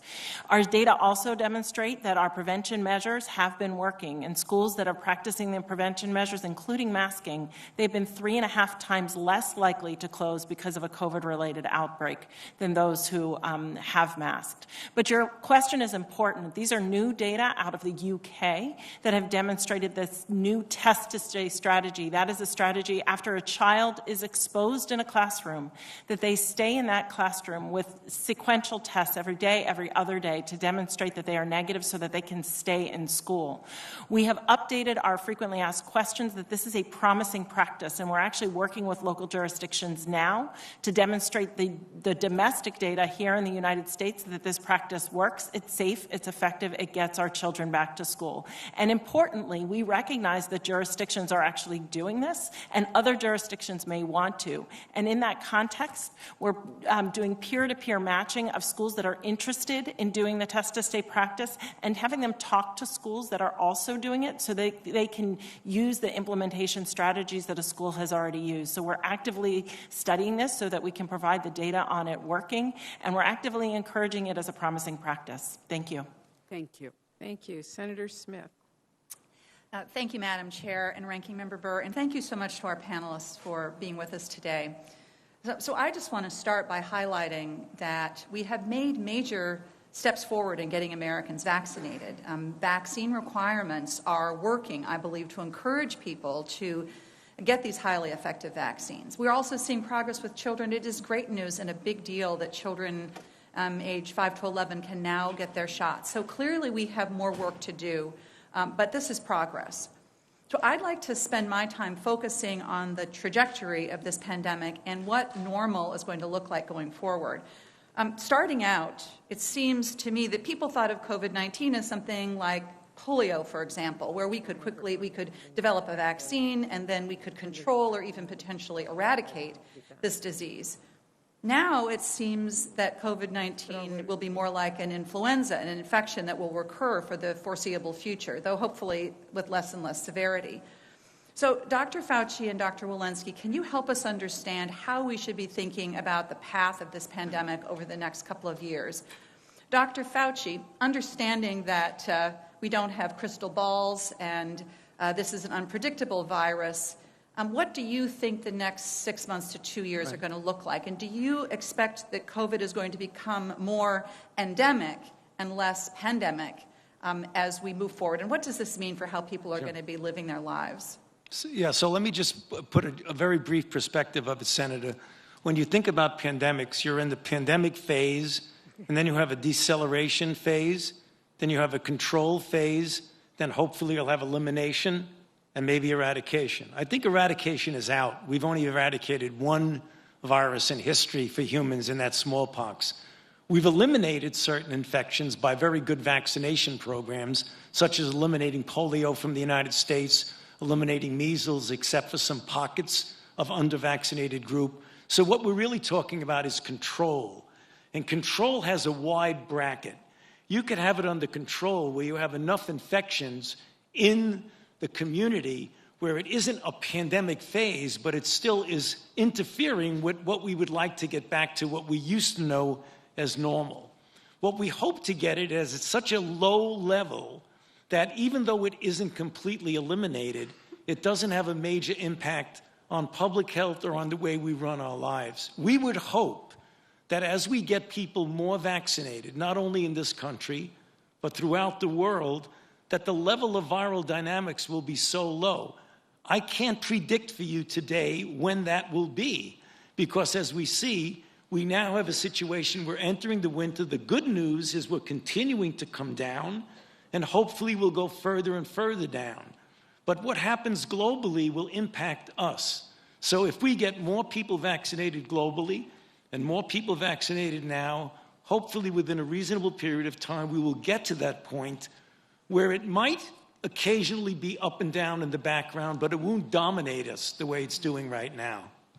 Thank you for that. I appreciate you bringing in the issue of global vaccination rates and how that affects our health here at home. And I hope, Madam Chair, that this is a topic that we can devote a little bit more time to in this committee, because I think it is very salient to our work to protect Americans. Dr. Walensky, let me turn to the question of data and metrics. You and I had a great discussion last week about what is the most useful data to track the course of this pandemic as it evolves, and how difficult it is for people to assess their own relative risk, especially now that we have a vaccine that provides such strong protection against serious disease. So, Dr. Walensky, in this phase of the pandemic, what are the best metrics for us to pay attention to? For example, should we be paying more or less attention to positivity rates, case rates, or should we be paying more attention to breakthrough infections that cause serious illness and hospitalization, more like we track influenza outbreaks, for example? Yeah, thank you for that question and for that conversation earlier this week. We've been thinking a lot about what an endemic phase looks like and with the data that we're needed to collect during that phase. Certainly right now we are collecting data on cases, hospitalizations, deaths. We know that not all of our case data is 100% because not every rapid test is being reported. And importantly, as we do with flu, we collect death data, we collect hospitalization data. We absolutely need to know how our healthcare systems are doing, and we absolutely need to know how deadly a flu season is.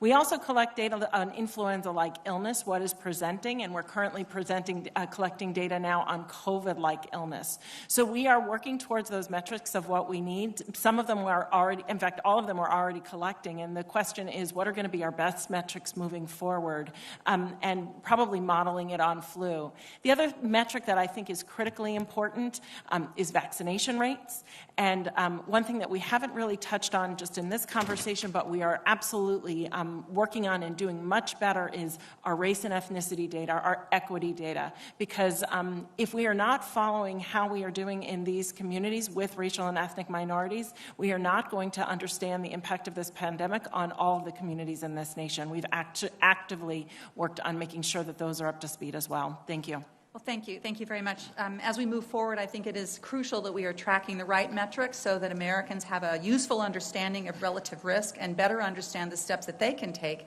to limit their own risk, just as you say, including these vaccines that work, that are safe, and that save lives. Thank you. Thank you. Senator Braun. Thank you, Madam Chair. First question will be for Dr. Fauci. I was watching the interchange between you and Senator Paul. That is always entertaining. And I think what I'm interested in today, because it was back on May 26, we had a hearing. And what's happened at the Wuhan Institute of Virology, there's a debate out there, and it's not clear what happened. And the thing I remember at the tail end of our conversation, because the merits of the case either way, Senator Paul makes it one way, you make it the other way. EcoHealth comes into play in terms of what happened there.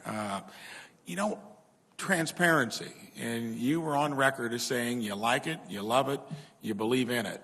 I pressed you that day, on something I'll get to in a moment, but what about releasing all the information that you do have under your control? Because I think as long as the American public can't see it, with all the mystery surrounding what happened in terms of its origin, and I think then you said, you could maybe suggest it to President Biden on declassifying information when it comes to the subject I'm going to get to in a moment. Will you agree, liking transparency, to get all of the information out there as it relates to the origin so we can all see it here in the Senate, across the country? Thank you for that question, Senator. Have always been, am now, and will always be very, very much for total transparency in everything we do. So as far as I'm concerned, what you're saying resonates very strongly with me. I do want to make one point, because it gets confusing to people. One of the things that's very, very clear, irrefutable, that the NIH funding of grants in Wuhan and the viruses that were discussed, including the viruses that Senator Paul mentioned, would be molecularly impossible to have resulted in SARS-CoV-2. And that sometimes gets conflated when they talk about your funding research there, where people can argue about the definition of gain of function or not. I gave you the process whereby that definition was established. But what gets confused and conflated is that any of the card-carrying molecular virologists will tell you that notwithstanding the debates about definitions, the funding by the NIH of the grant and the viruses that were worked on could not possibly have turned into SARS-CoV-2 because they are evolutionarily so distant that nothing anybody could have done that. And I really feel I need to say that. But getting back to your question, I'm all for transparency. I'm talking about, so has all the information, period, been released that pertains to that subject? Because that looks like it'd be under your control to do that. So is it out there publicly? You know, I'm not sure exactly what you mean by all the information, but I can tell you anything that is under my control that is legally able to be released, I am all for 100% releasing. I promise you that. Well, we're going to make sure that all of that is out there, because one of the most difficult things about this whole navigation is that there are varying opinions. Not everybody is going to agree with you. We'd like to see it so we can sort through it where other experts look at it and the American public. Now, let's get back to the whole housing that we have within our own departments. Josh Hawley and I had a bill that passed by unanimous consent through the Senate to declassify that information. And again, you said you were for transparency. You were hesitant about that not being your bailiwick. Is that something you would want to go on record with to advise the president to get that declassified so that we can see it, the American public can see it? And that was discussed, and you thought you might be willing to do it back on May 26th. Do you want to publicly say, do it? So, Senator, to be quite honest with you, I don't really know when you say classified information. What information are you referring to? Because the NIH, the information that we involve with, is not classified at all. Now, this would be stuff that we hold within our intelligence departments. Well, senators have been able to look at it. It's not been released. Department of Homeland Security, that's not what you house within the NIH. And that is you being the main advisor to the president on this issue. Why wouldn't you say declassify it so we can look at it? Well, I would have to find out, Senator. I mean, when you're talking about classified information, that's certainly above anything that I do, because I want to reiterate for the record that the NIH does not do any classified anything. Everything we do all 100 senators were for doing it. Many of us had the ability to look at it. You or others, Dr. Walensky, it may be a big deal to do it. Real quickly, thank you for those answers. I got a question about, and this is aimed at Dr. Walensky. What about the importance of therapeutics? And I asked you this back on May 26th.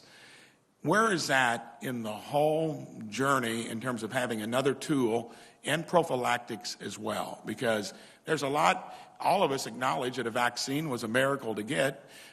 You're seeing where you're running into some that simply won't get it. It's hard for me to imagine that you'll vaccine the rest of the world. When do you put the same amount of enthusiasm on the other two tripods of the stand to actually put every tool in the tool chest aimed at getting rid of this or at least treating it? Thank you, Senator. I'm absolutely for using therapeutics, but I think they should be used after we use vaccination, because vaccination, certainly we have seen that the therapeutics that are out there, the remdesivir, the dexamethasone, the molnupiravir is a promising new therapeutic that Dr. Fauci just mentioned a few minutes ago. All of those would be after you're infected. They work to prevent severe disease and death. They're not foolproof. So certainly my first tool in the toolbox would be for vaccination, and then of course we would need testing, because most of these therapeutics actually work best after you have, especially the oral one, the molnupiravir, work best if you can give them early. So I do think we need as many tools in this toolbox as possible. I would also say that the best public health intervention here would be vaccines. And you've said that before, and thanks for reiterating it. I just ask you to put that same enthusiasm and speed behind the other things that might be out there to help us. Thank you. Thank you. I'm going to go vote. As the senators know, a vote is open. The next two senators will be Senator Murphy and Senator Murkowski. I hope to be back by the end of that. Thank you very much, Madam Chair. Thank you to all of you for your service to this country during an incredibly trying time. I thought that Senator Collins' line of questioning deserved a follow-up. She asks a good question. She says we've got high vaccination rates in Maine, and so why do we still have so many deaths? But I think it's important to sort of step back and look at the national data here. I'll direct this to you, Dr. Walensky. I was looking at a survey of national data that was published now back in the spring, so it's a few months old. But in it, it suggested that if you look at the 10 states with the lowest rates of vaccination versus the 10 states with the highest rates of vaccination, it's black and white. You are 4 times more likely to be hospitalized if you live in one of those states with the lowest rates of vaccination. You are 5 times more likely to die if you live in those states. And so, you know, each individual senator will have their own experience, but tell us what the story is now that we have lots of variation amongst states when it comes to vaccination rates, and what that tells us about your likelihood to ultimately end up in the hospital or end up dying from COVID. Thank you for that question, Senator.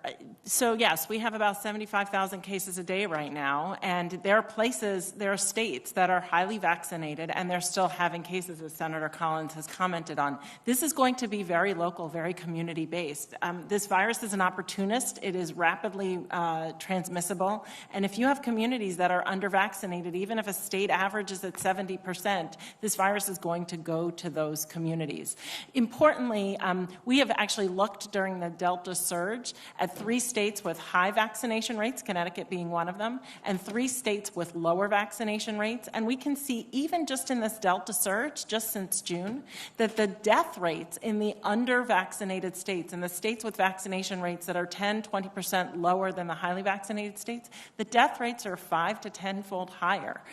So we absolutely can see the impact of this. There are cases that occur in vaccinated people. They, for the most part, don't lead to death. Sometimes they do, but for the most part they don't. These vaccines are preventing disease. They are preventing 10-fold more likely to be hospitalized if you're unvaccinated versus vaccinated, 11-fold more likely to die if you're unvaccinated versus vaccinated.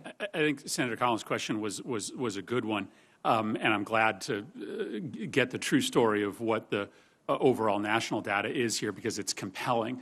But there are other senators who are deliberately trading in just dangerously false information. It's stunning that the misinformation about COVID is not just coming from purveyors of propaganda online. It is often coming from our colleagues here in the Senate. I was on the floor a few weeks ago listening to Senator Johnson, who suggested pretty sort of transparently that there was a correlation between those who got vaccinated and post-vaccination deaths, noting that 5,000 deaths that were reported on the adverse event system happened 1 or 2 or 3 days following a vaccination, suggesting that there was a correlation.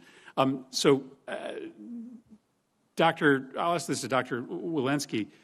Is there any increased risk of death to individuals who get a vaccine? Is there any data to back up the claim that Senator Johnson was making, that there's some correlation between risk of death and vaccination? Isn't it exactly the opposite?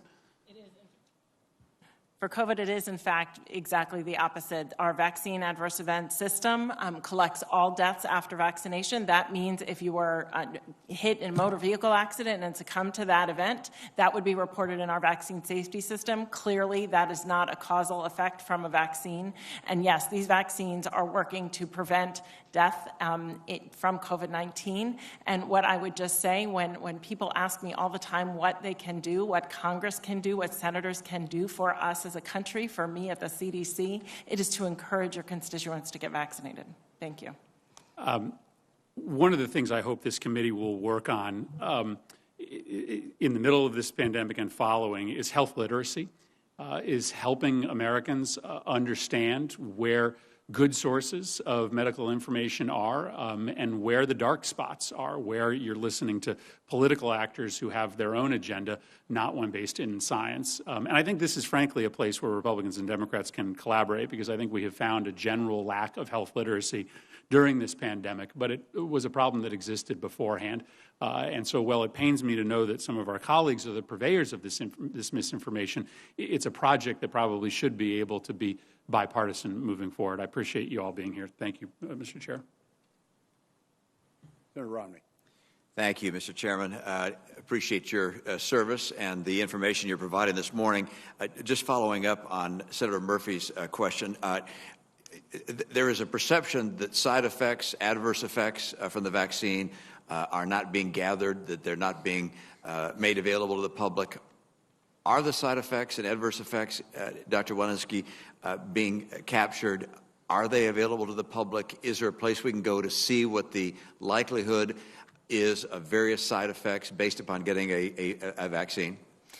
We have the most robust vaccine safety system than we have ever had in this country in the rollout of this vaccine. Our vaccine adverse events reporting system, as Senator Murphy just described, has over 600,000 reports publicly available. We have a new V-Safe system, which is developed specifically for the COVID-19 vaccine program. It uses a text message system, web surveys to get people to provide their symptoms after they've been vaccinated.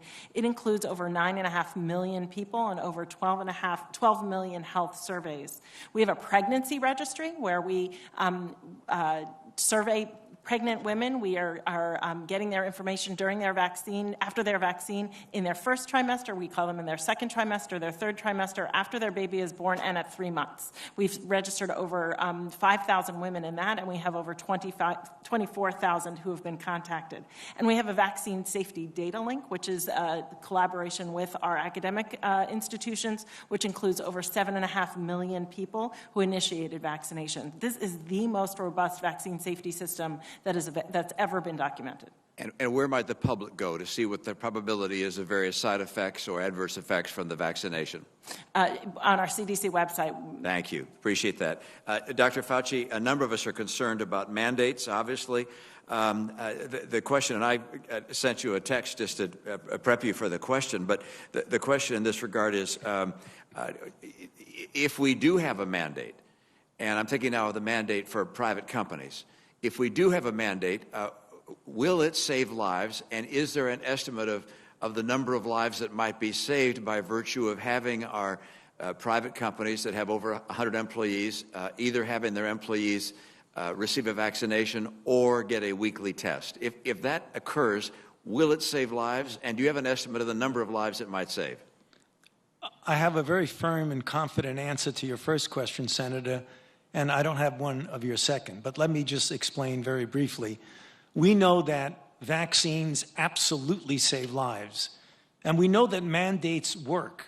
If you look at, for example, the percentage of people in United Airlines or in the Houston Medical Association or in other organizations that have mandated, it works 99+%, for example, with United Airlines.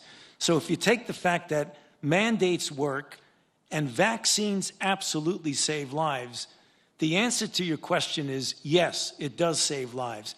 What that number is, you'd have to do modeling, Senator, that I don't have in front of me right now to determine when people get vaccinated in a certain area, what is the chance of their having gotten infected, and given their underlying condition, what's the chances of their having died or not. That information can likely be modeled, but I don't have that for you right now. Yeah, I would think that given the information you do have, if you extrapolate from the information you have as to where mandates have been imposed, such as United Airlines, and you apply it, you can calculate what the number of lives saved might be. I would think that would be helpful for me and for others who are concerned about mandates. We're also concerned about lives lost and protecting human life. We also had a question from Senator Kaine about the long haulers, if you will, the long COVID. How serious are these long haul cases, and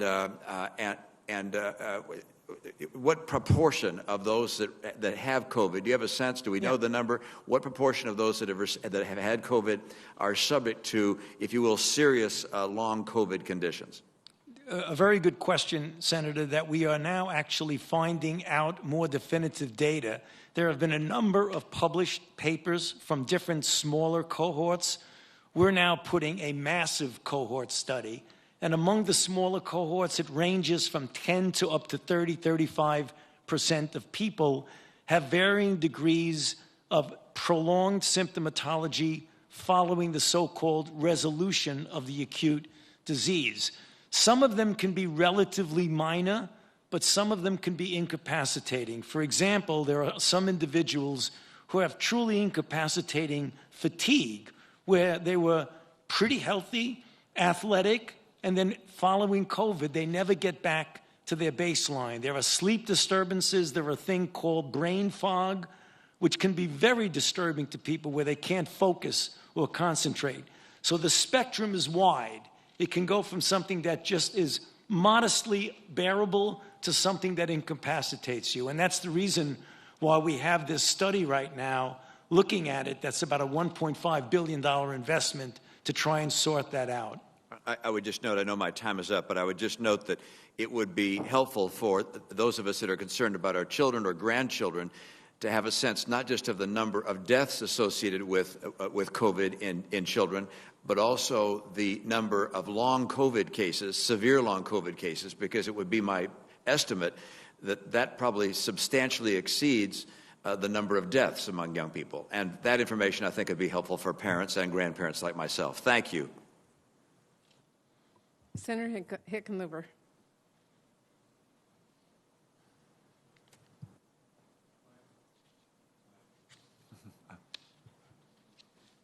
There we go. Sorry about that. Once again, I want to thank each of you for your, not just for your testimony today, but for all the work that you have done over this entire, and it is a campaign. It's very similar to a war. We're seeing a COVID surge right now in Colorado that has led to emergency capacity issues in our hospitals, and that's not just in certain parts, it's pretty much across the state. Just about 80% of those in the hospitals are unvaccinated. And Dr. Fauci, I guess my first question would be, in a state like Colorado where we have made real progress, I mean, great strides in vaccination rates, how should we be thinking about this recent surge? Just that it's still the tail of the unvaccinated? Yeah. That is not unexpected when you get into, for example, the situation where the weather starts to get colder and people do things more indoor. But as you said quite correctly, when you see surges, they are very, very heavily weighted towards the unvaccinated, not only in the incidence of infection, but also in the incidence of severe disease that might lead to hospitalization. I believe that's a pretty obvious type of an explanation for that, which is the reason why we continue to push to get as many people vaccinated as we possibly can. Right.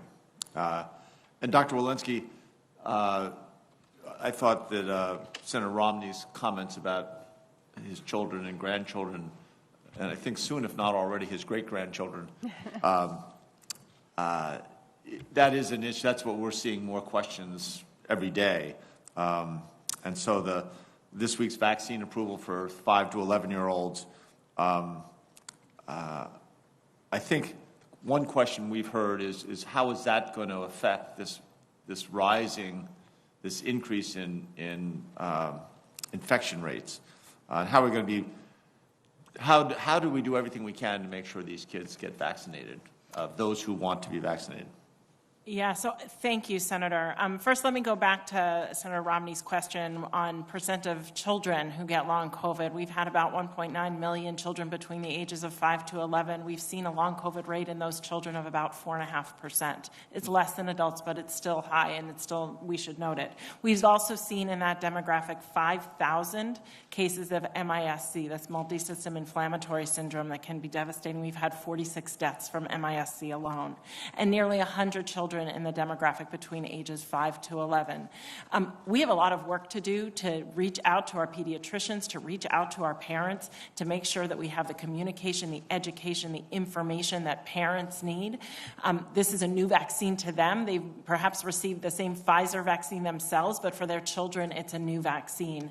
One thing I think is really important and is probably worth grounding people on is we have a lot of vaccine preventable diseases for our children now. Varicella, hepatitis A, meningococcus, just to name a few. The death rates from varicella are about 16 per year before vaccination. For hepatitis A, about 3 per year. For meningococcus, about 8 per year. The death rate for COVID in this age demographic was 66. Wow.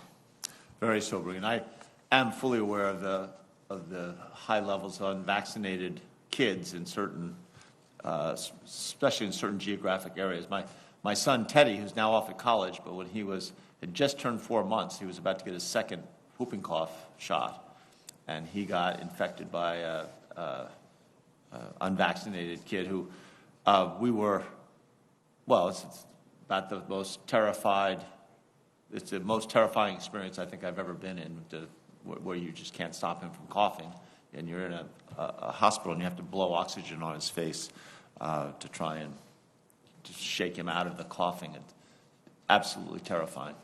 And it was amazing. It took us a long time to get a doctor to diagnose it, because at that point we were just beginning to see whooping cough again, because everyone had was in the habit of getting their children vaccinated, and suddenly that changed. Ms. O'Connell, I also worry that the recent surge is further stretching the situations around our frontline workers. After already the last couple of years tremendously difficult. We hear that in Colorado, and is that happening across the country as well? Senator, yes, thank you for that question. We have sent 27 different teams out to augment hospitals that were overrun by COVID patients, about 600 team members to 12 different states. So we are seeing that. Great. And how do we address burnout among healthcare workers? What advice can you provide? Well, we've been happy, of course, to go in and help where we can, but we know that we're not the sustainment. One of the things that the American Rescue Plan provided was funding for the public health workforce. And so we're continuing to look for ways to invest in a long-term public health workforce to support these first responders and healthcare workers that are burned out and worn out from this pandemic. Wow. Again, I'll just finish by saying thank you to each of you. One of the most amazing things to me is, as a scientist who recognizes the importance of data, that your ability and your vision to start collecting data from the very beginning and make sure that we take the lessons that we learn in this situation where so often people are making decisions without enough data is really going to inform our pandemic preparedness and help this, not just our country, but the world as we go forward and battle not just this virus, but the others to come. Thank you. Thank you. Yield back. Senator Tuberville. Thank you very much, Madam Chair. Thank you for being here today. I know it's hard work, and you need to get back to work. My former job, I had to win games, and in your business, we got to win, and right now we're not winning. Johns Hopkins University just made a report last week that this year we've lost 353,000 people, and to this point, Last year, that's how much we lost the entire year. It's a little perplexing that, we've got 2 vaccines, boosters, and we got masks and all that. We still got to win. We got to win this fight. I mean, I think everybody understands that. I recently wrote an op-ed talking about how we need an all-above approach. We need every tool in the toolbox to be used. Been talking to doctors all over Alabama. We've had a tough problem. They're very upset that they don't have the freedom to treat like they should have the freedom to treat. They're being told by officials in their hospital that they can't use certain drugs such as ivermectin or whatever. And they know that it works. That's what they tell me. I'm not a doctor. Monoclonal antibodies. We ran out in Alabama because for some reason we're starting to ration those in the last few months. And I think I could ask all of you what you think about monoclonal antibodies, and I think you'd all say to some degree they work. But this specific question is for Ms. O'Connell. I want to ask you this. Congress gave money through the CARES Act to help with the development of production of therapeutics. Within 3 months of being in office, President Biden's administration decided not to buy, or they declined to exercise contract options on monoclonal antibodies. Now, I know you weren't there at the time. They inherited these contracts from the Trump administration. Those decisions caused a shortage, especially for us in Alabama. At the same time, the Biden administration was ramping up monoclonal production. As we're trying to get back to it, HHS turned and gave a $142 million non-compete contract to an accounting firm to market these treatments to the public. The administration hired KPMG to promote a therapeutic that the government stopped buying. That makes no sense. I looked at the website, and my son and I could probably put it together for $10,000. We paid $142 million. So I'm just asking you, Ms. O'Connell, I understand that HHS is currently reviewing this. I just would hope that you would commit to reprogramming some of that money to monoclonals if there's any left. Could I get a commitment on you for that? Senator, thank you so much for the question. We have seen a change in the monoclonal landscape. When the Asper Therapeutics team began looking at the distribution models in February, a lot different than we experienced during the Delta surge, 20-fold increase in demand for monoclonals. And we went to a state distribution system. And so you're absolutely right. It's time to reevaluate whether we need this distribution help to get to the harder hit communities. And that review is underway right now. I'm expecting a memo any day with the team's recommendations on whether to keep that funding going. Thank you. And, we just need to get more of them. I know we're trying to do that, and we're all trying to do our best. But, we just got to try to do it the right way. Dr. Fauci, you talked a lot about gain-of-function research and whether or not U.S. funded it. I'm not a doctor. I'm not a scientist, so I'm going to just ask you straightforward here. What kind of biological research is China actually conducting as we speak that we know of? Yeah. Well, right now, when you say China is well beyond the Wuhan situation. There's research that goes on collaboratively with the United States, not only with NIH, but with any of a number of organizations, including the CDC, where we have Chinese researchers. The funding that goes on right now, that was just mentioned with Dr. Paul, we are not funding the Wuhan Institute anymore, that's for sure. But I can't testify to the scope of research that goes on beyond what the NIH So the funds. WHO, they don't communicate with us because we're paying them $400 or $500 million. Yeah. Surely to goodness, they have something to do with what Right. China's doing. Yeah, for the most part, the research that comes out of China, if you look at the things over the years, I'm talking not in this capsule of period where it's all focused on China, anti-China. I'm talking about decades of collaboration, particularly in the arena of influenza and other diseases. There's a lot of research going on. I don't think I can tell you what all the research is going on because I don't have eyes on all the research. The Are only we thing communicating with them, though, somehow, some way, with China? Well, yeah, we communicate a lot with them. Certainly there's been a lot of stress and strain right now when you talk about the Wuhan situation. But our colleagues in Shanghai, our colleagues in Beijing, we communicate with them all the time. Yeah. The Chinese have a very, very fine Centers for Disease Control and Prevention modeled against our own CDC. And our CDC is in very good collaboration and cooperation with them. I just think that if they'd have let us in early, that we may have not been in this situation, maybe the world in this situation that we're in. I hope you would agree with that. And they just kind of shut us off. No, absolutely. And we want to find all the information we can. And the NIH and the entire HHS has been very much in favor of all transparency and getting to know all the information of what's going on in China. We're all very much in favor of that. We want more transparency. Thank you. Thank you. Senator Casey. Chair Murray, thank you. I would ask first unanimous consent that the statement from the Alzheimer's Association and Alzheimer's Impact Movement be submitted for the record. Without objection. Thank you, Chair Murray. I wanted to start with Assistant Secretary O'Connell about, in particular, the hospital preparedness program. It's a program I've long supported aggressively, and so many others have as well. For those listening, this is a program that supports hospitals and other healthcare facilities and the providers who work at those facilities in preparing for public health emergencies.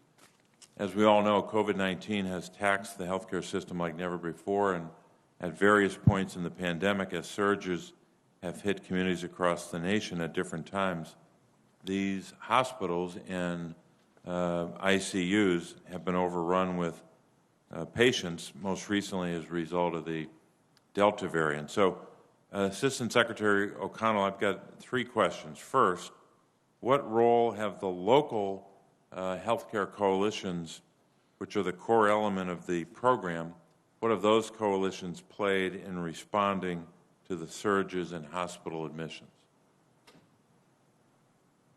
Senator, thank you so much for that question, and you're absolutely right. The HPP program that you referenced is the only federally funded program to help healthcare systems and hospitals prepare for emergencies. So it's critical, and we've seen it play a significant role in this pandemic response.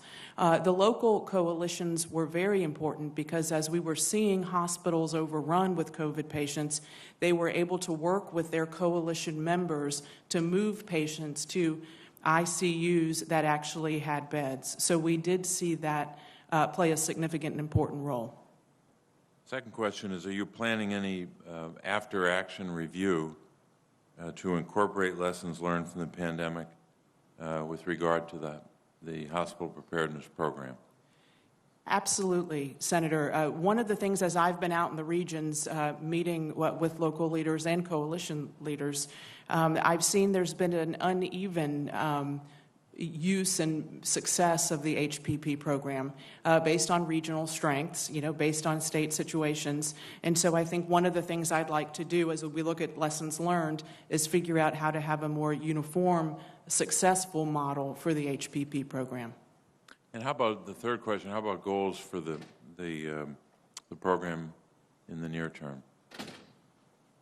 Well, a couple of things that we've learned in the near term: the need to secure PPE within healthcare systems and coalitions. We've also learned the value of telehealth and how important it was for systems to be ready to do some care remotely. So we're going to take these near-term goals and begin applying them for longer-term preparedness. I appreciate those answers. I wanted to move to Dr. Walensky on a broader question, I guess, about public health infrastructure. One of the challenges in the response has been building the systems that we need to track information necessary to manage everything from hospital capacity and ICU bed availability to critical medical supplies, vaccine components. You know the long list that is. The concern, of course, is that we're going to reach a point where we all start saying the pandemic's over and we move on. We've got to finally, at long last, invest in our public health infrastructure. How would you leverage any tool that we have now, especially the existing data systems that's been created for COVID-19, to ensure that we're prepared for the next major public health emergency? Yes, thank you so much for that question, Senator Casey. My hope, and I'm grateful for the support to date for long-term disease-agnostic public health infrastructure investments that are bipartisan so that we don't find ourselves in a situation again. We need to be prepared for this, for any pandemic to come, and we need to get out of the current pandemic. As you know, this is multi-pronged in my view. We need a public health workforce that is upskilled, that is trained, that is diverse as the communities from which they come. We've lost 60,000 jobs in the last decade and thousands more since the pandemic started. So we not only have to work to rebuild that public health workforce, but actually to skill it up in ways that can be empowered to prevent the next pandemic. Laboratory infrastructure is going to be key. We've built up genomic sequencing. Now we're doing tens of thousands a week. This was something that we weren't even doing much of prior to the beginning of this pandemic, but we again need the workforce, we need the machinery, we need the tools and the collaborations with our public health labs in order to place these all across the country. And then, of course, you know, data monetization. We absolutely need interoperable data. We've been able to scale this up enormously over the last year during this pandemic. We have tens of thousands of electronic health records that we're now accessing in a HIPAA-compliant way, where we were doing just 100 before this pandemic. It needs to be interoperable, and we need to invest in it. We, to get a full-scale hospital system up on Epic, for example, is over $1 billion for a single health system. So when we scale that nationally to what we need for our public health workforces across all of our states and territories and tribes and localities, the investment is so very needed. Thank you. Thank you, Doctor. Thank you. Thank you, Madam Chair. Thank you. Senator Cassidy. Thank you all for being here. Dr. Walensky, a couple things. As I walked in, I came in late, either you or Dr. Fauci were saying that the reason that we're not saying that natural immunity is protective as is a vaccine, even though there's recent publications showing that 6 to 8 months out, 92% of those with natural immunity have T cells, B cells, and antibodies that would be considered adequate to protect. And indeed, B cell continues to climb. That we don't have data. Now, in your response to Mr. Casey, you just mentioned that CDC has access to tens of thousands of EHRs. And I've been told that HHS or CDC has access to patient-identifiable data as to who tests positive. So I do that as a prologue. If we don't know that natural immunity confers protection against future infection, it's because we've decided not to look. Because I've learned that there is a cohort of people that we know have been previously infected. We've got the bench research showing that the triad of antibodies, T cells, and B cells are there, and that 92% of them are still there at 6 months out. So why have we not done the research showing that natural immunity confers protection against recurrent infection? Yeah, thank you so much for allowing me to clarify this point, because I understand the question. First of all, let me just reiterate that our current stand after reviewing 96 papers and a scientific brief on this issue is that everyone who's been previously infected should be vaccinated. But that's not my question. Agreed. And part of the challenge here is, as you know, the infection-induced immunity and the biases associated with retrospectively looking at the data. Several of those papers that we reviewed for that brief have demonstrated that the kind of disease that you had at the time you had it matters. Did you have disease a year and a half ago? Were you an older person? Can I stop you for a second? We could do this prospectively, because you know who is actually, apparently I'm told you've got patient-identifiable data, and you would be able to say, okay, 6 months ago, we're going to start everybody infected within the last 6 months, and be able to follow their EHR prospectively to see this. I mean, theoretically, CDC has the ability to do this right now. Yeah, that too would have its own biases. So one of the things that we have demonstrated in the scientific brief is that asymptomatic and mildly symptomatic people who might not present to their providers, might present to an urgent care clinic, who might not be recorded in their own EHR, likely have less robust protection than those who've been severely infected. But that could be established prospectively if using the data that you have. And you could even say, if you had symptomatic infection, you don't need to be vaccinated. We would consider you immune. You don't have to be subjected to the mandate. But if we had data that demonstrated a correlation of protection, Dr. Fauci already mentioned data that they're working on to look at correlates of protection, not just in antibodies, but as you noted, in T-cell function as well. So if we were able to document a correlate of protection, we absolutely could prospectively this paper follow. that I'm reading from NIH speaks that there is durable memory of the virus up to 8 months after infection in 95% of the people who recovered, including B cells, which continue to climb, T cells, and antibody. And I'm also saying you could do it clinically because we have data that's patient identifiable that we could go back and look and see if they were exposed. They could be in a hot spot like Louisiana where you know they're being exposed, and then you would see, not just by lab data, but empirically. I can tell you the American people intuitively understand this, and they feel a little bit like we're being willfully blind to it. I have limited time. Let me just ask you something else. What % of CDC employees are vaccinated?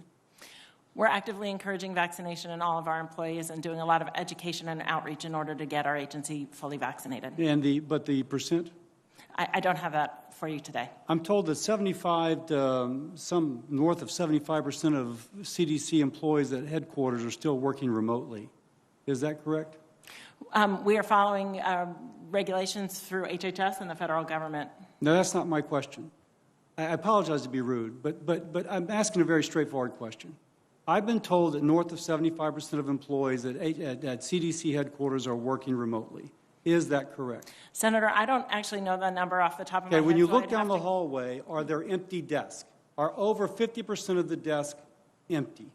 Senator, I don't have the numbers off the top of my head. What I will tell you is that we're working closely within HHS and the administration to follow the governmental rules for return to There was a recent GAO report that shows, and released in the last 2 weeks, that there's been no coordinated response from the federal government to get people back into work.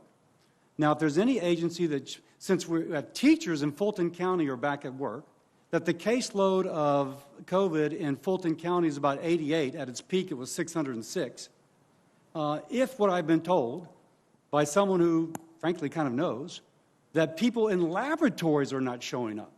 I have no clue how laboratory workers who presumably are vaccinated wearing PPE would consider themselves eligible to stay at home. I say this because I just want to echo. We've got to lead by example in the federal government. If our public health agencies don't have enough confidence in the immunization and in the PPE to go back to work fighting infectious diseases, there's going to be a lot of undermining of a willingness to further fund public health. We absolutely have our essential labs back at work conducting their essential research towards this response.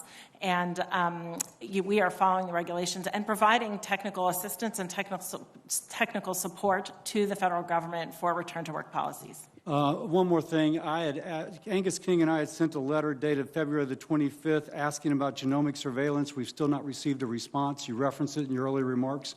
Both Senator King and I would appreciate a response. We'll get back to you. Thank you very much. Thank you. I yield. Thank you. I'm going to go vote. The next four senators I have in my order are Senator Baldwin, Marshall, Rosen, and Murkowski. I will return. Thank you, Madam Chair.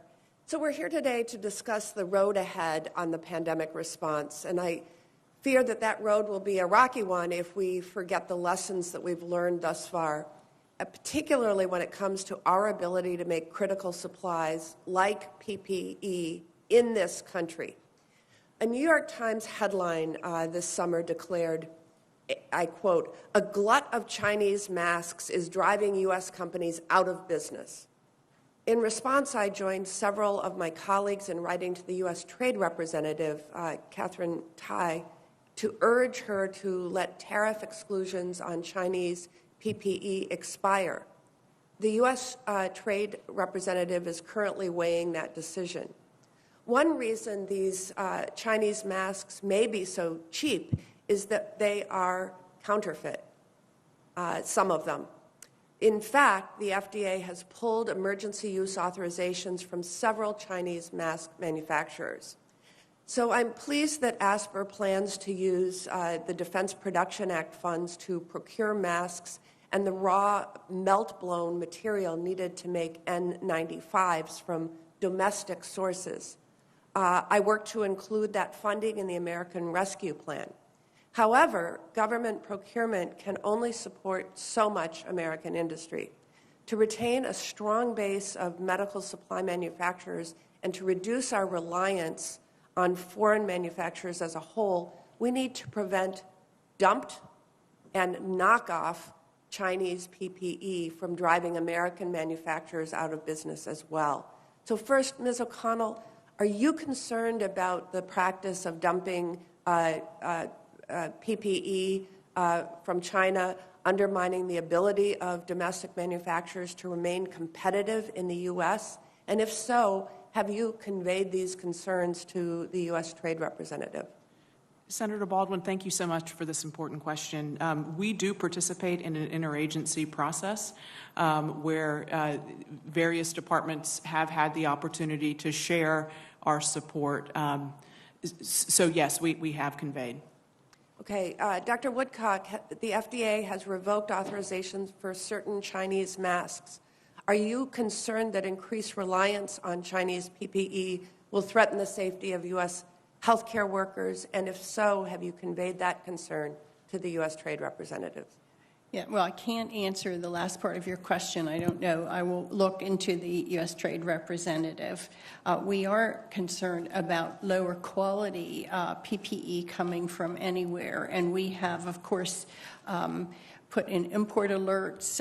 We have chased down and identified suppliers who have sent in counterfeits. We have tried to do recalls throughout the United States to get these off the market. We are interested in increased authorities because we do not have seizure authority for devices and several other authorities that we have been talking to staff about that would improve our ability to interdict these counterfeits. Thank you.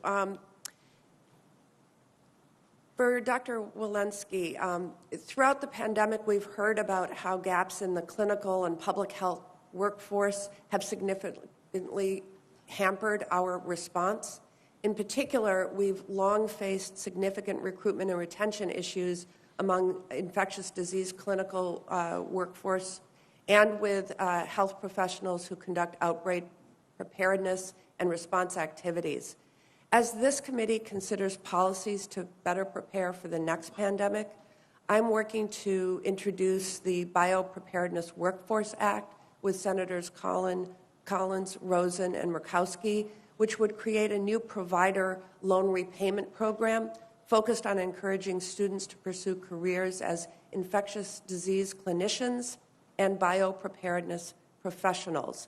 Dr. Walensky, as an infectious disease physician and public health leader, I know that this issue is particularly important to you.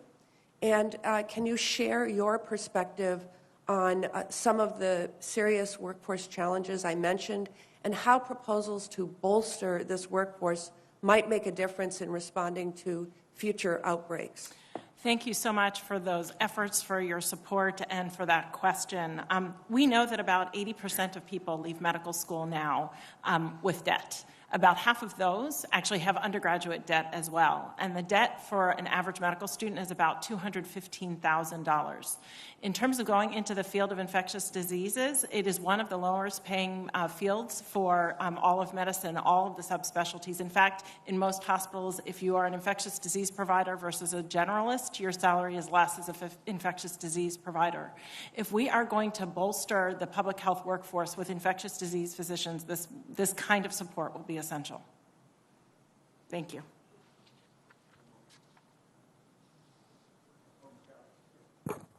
Thank you, Mr. Chairman, and thank you for being here this afternoon or this morning. 11th hearing. This is the 11th hearing that this committee has had on the COVID pandemic. We had all, of course, hoped that we would be well beyond this, but instead we are well in the middle of it, and we see it changing. I talk to folks back home, and they really wonder aloud, what's the path out of this? Right now, my state is we're 4 times the national average in terms of number of positive cases. Our hospitals are still overwhelmed. For the past month, we've been number one in the country. Nobody wants to be number one here. And we're going into the winter season, so it's kind of discouraging right now. So we've talked about the strength of the vaccines that have been developed through Operation Warp Speed, but I think everyone would acknowledge that the pandemic that we encountered in March of 2020 is different than where we find ourselves today with the Delta variant. We're talking about vaccine hesitancy, very, very real in my state. We still don't have a highly effective vaccine that is stable without refrigeration or a nasal or an oral vaccination option. I'm worried that we're prioritizing vaccine technology that may not necessarily be feasible to bring this pandemic to a close globally. And so a question to you, Dr. Fauci, and then to you, Dr. Woodcock. Do you think, Dr. Fauci, that what we have today, the existing vaccine technology that's currently authorized by FDA, is truly sufficient to bring us out of this pandemic, not just the United States, but globally? And what then is the administration doing to support and to accelerate development of the next phase of vaccines that could offer longer and broader immunity to the COVID-19 and, of course, all of its variants? Thank you for that question, Senator. So first, the vaccines that are currently available, particularly the ease of use of the mRNA and the extraordinary effectiveness of both the Moderna and the Pfizer RNA, are, if properly utilized, we believe would have a much, much better control of this outbreak as we have right now. But to your specific question, we are also supporting the development of other platforms of vaccines. For example, the soluble protein, recombinant protein, together with an adjuvant, is something that traditionally has been vaccines that have used in other diseases and have much less stringent requirements for cold chain and other things that might logistically get in the way of getting it more widely distributed. So in specific answer to your question, even though we have very effective and very safe vaccines that are being implemented now, we're not stopping there. We're making investments in the development of other platforms. Some of them are already well on their way. But I think it's important to hear that, because I think part of what we're dealing with this vaccine hesitancy is people are saying, well, okay, you got your vaccine, and believe me, I got my vaccine, and I got my second vaccine, and I've now gotten my booster. And I'm hearing from people that are much more hesitant than I. It's like, well, if you're going to have to keep getting one of these every 6 months, how really effective is that? So, Dr. Woodcock, let me ask you. I've spoken to some researchers that are working on these next generation of vaccines. They've told me that FDA is not prioritizing new vaccine technologies now, but rather they're focusing on therapeutics and existing vaccines. Is this accurate, and can you speak to that? Well, the group that regulates therapeutics is different than the group that regulates vaccines within the FDA. So they're not competing with each other, right? As far as vaccines, we have been prioritizing the ones we could get out immediately because of the public health emergency. However, I think there will be new forms of vaccines. As Dr. Fauci said, there may be new vaccines that don't require the cold chain. They may, manufacturers may be able to modify the current vaccines to what are called a lyophilized formulation that doesn't require refrigeration. That would be good. And people are looking at different types of vaccines, such as oral, nasal, and so forth. It's just taking longer. I don't think the FDA is not standing in the way of that development. It is the fact that the tried and true platforms are easier to get a new vaccine up and running, and we had to do that in the middle of this emergency to get things done as quickly as possible. But certainly there's a lot of research going on additional vaccines, and FDA is not impeding that. Mr. Chairman, I have additional questions that I'll submit to the record. I would certainly hope that we're going to have an opportunity to hear a little bit more from the administration, though, about the mandates that have been put in place, this newly released emergency temporary standard from OSHA. I think these are areas where, when we're talking about vaccine and vaccine hesitancy, we need to be talking to those who are putting in place some of these standards that in my state are causing an extraordinary issue and problem within our workforce. Senator Rose. Thank you, Chair Burr, and of course, Chair Murray and Ranking Member Burr, thank you. And I want to thank everyone for being here today and for your lifelong commitment to saving lives and protecting us. It is something that people don't realize as you go into these careers, what the motivation is, and I thank you for that. I want to talk a little bit today about the supply chain, because as we've seen throughout the pandemic, our reliance on just-in-time supply chain for essential goods, especially emergency medical supplies, it really leaves us vulnerable to critical shortages. When we were experiencing acute shortages of essential supplies like masks and gowns, many small manufacturers in the United States, well, they stepped up to change what they were producing to meet this public need, like Polar Shade, a Las Vegas company that switched from making window coverings to PPE during the crisis. My office heard from a number of companies looking for federal guidance to receive technical assistance on quality standards where the essential goods were needed most. But there was no system in place to handle this type of situation. That's why I introduced with Senator Cassidy the Bipartisan Strategic Planning for Emergency Medical Manufacturing Act. It's going to create a voluntary domestic backup manufacturing network, a process for manufacturers to plan ahead, prepare, receive this guidance and federal contract opportunities before a disaster strikes, so they're ready to go when needed. And of course, we heard from Senator Baldwin about people dumping supplies that are not quality.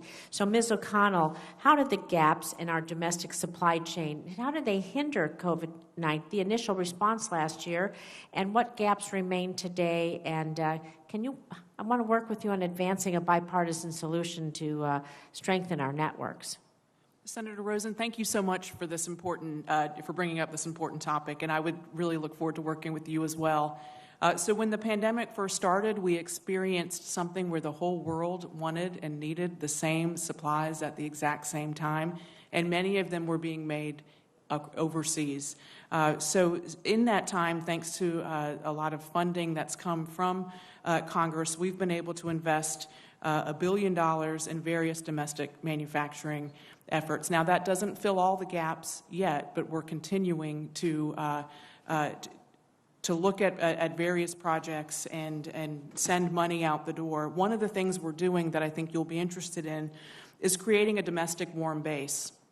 We're starting to see, and we experienced that even at some phases in the pandemic, where demand for certain supplies increased and then immediately decreased. Right. And what we need is to have this warm base. So we, for example, are putting out a statement of interest in having 140 million N95s capacity to manufacture those per month. And having that warm base capacity, we're investing $115 million in that effort. So we're trying to fill some gaps, and we're continuing to look for opportunities. Great. I look forward to working on that with you. And Dr. Fauci, in that same vein, where we had critical supply shortages as we think about PPE and other things, what about critical supplies of equipment and things for our research labs? How does that impact our ability to do the research, to advance the latest treatments, and how can we overcome those challenges? We had reagents, I know, that we were trying to get, a lot of different things. Yes, that is an issue in some circumstances, Senator, where we have certain reagents, as you mentioned, that are not immediately available because of supply chain issues, and that's the reason why we get concerned when we have supply chain interruptions, which could impact what we do at NIH, which is research. Well, thank you. I look forward to working on that. And Dr. Walensky, testing. It's the key to moving forward through a lot of this. Whether you have vaccination, treatments or not, we need robust testing.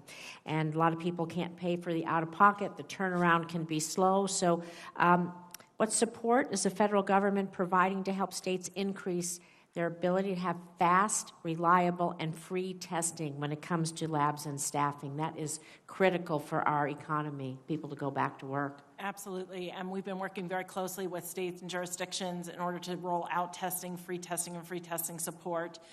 We are working closely with states and schools. We've rolled out $10 billion, thanks to you and the American Rescue Plan, to provide testing in schools, and importantly, personnel, school nurses, as well as the technical assistance as to how, and toolkits for our schools as to how we use these tests, where best to use which test, and then peer-to-peer school advisors. If a school wants to roll out a testing program, how you might do that and how they might work with another school to understand what the challenges are and how to overcome them. Yeah, schools are key. Well, I see that my time has expired. Thank you all again. Appreciate it. And Madam Chair. Thank you. Senator Marshall. Thank you, Madam Chair. I want to start by asking unanimous consent to submit several documents. The first are 40 publications that support natural immunity.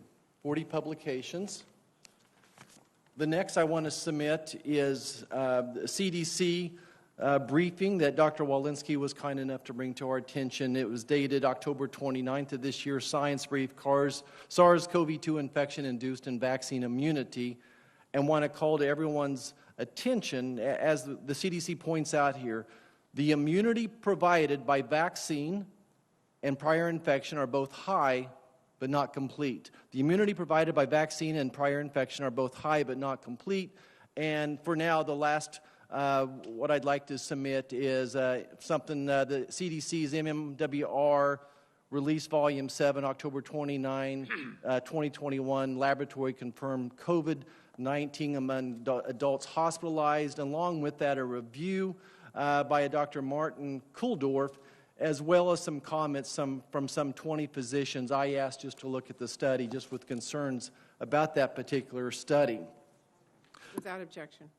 You know, this morning I'd like to focus on immune versus non-immune, as opposed to conflating those who have natural immunity plus the vaccination. I will give you, there are some studies that would support some benefit to giving a vaccine to those who are already immune from natural immunity. I give you that, but the issue today I want to really lock in on is natural immunity versus vaccination immunity. We could have a frank debate, I'm sure, all day long about the pros and cons, and I would think that if we were given the lecture to our medical students, we would probably say the jury's still out. And here's all the information and the data. And I think that's why we have physicians, to be able to look at this data and look at this particular person's medical history about, do we feel the benefits of this vaccine outweigh the risk? And Dr. Walensky, my question for you is going to be, are you so convinced that this data is so much in favor of that the vaccine by itself is better than natural immunity by itself? Are you so inclined to give that advice to the White House and separate the Navy SEAL that I talked to yesterday from the military? A young, healthy Navy SEAL, he's probably got, oh my goodness, if he gets COVID, a 1 out of a million chance of having a serious hospitalization. At the same time, he has a 50 out of a million chance of getting heart swelling, which knocks him out of being a Navy SEAL at least for 6 months and probably forever. Are you so convinced that the data is so compelling that natural immunity isn't as good as vaccination? Again, don't conflate the two together. Are you so convinced that the nurses I worked with in Liberal, when this epidemic was roaring, the union worker at Wolf Creek Nuclear Plant that kept the electricity on months ago, that we held as heroes, that now we're going to punish them and separate them from the job? We took an oath to do no harm. Are you so convinced, is the data so compelling that you think that's what we should do? Thank you, Senator, for that question. First, let me just go back to the initial point, which I don't want to conflate them, but let me just say, I think the studies are uniform, that vaccination after...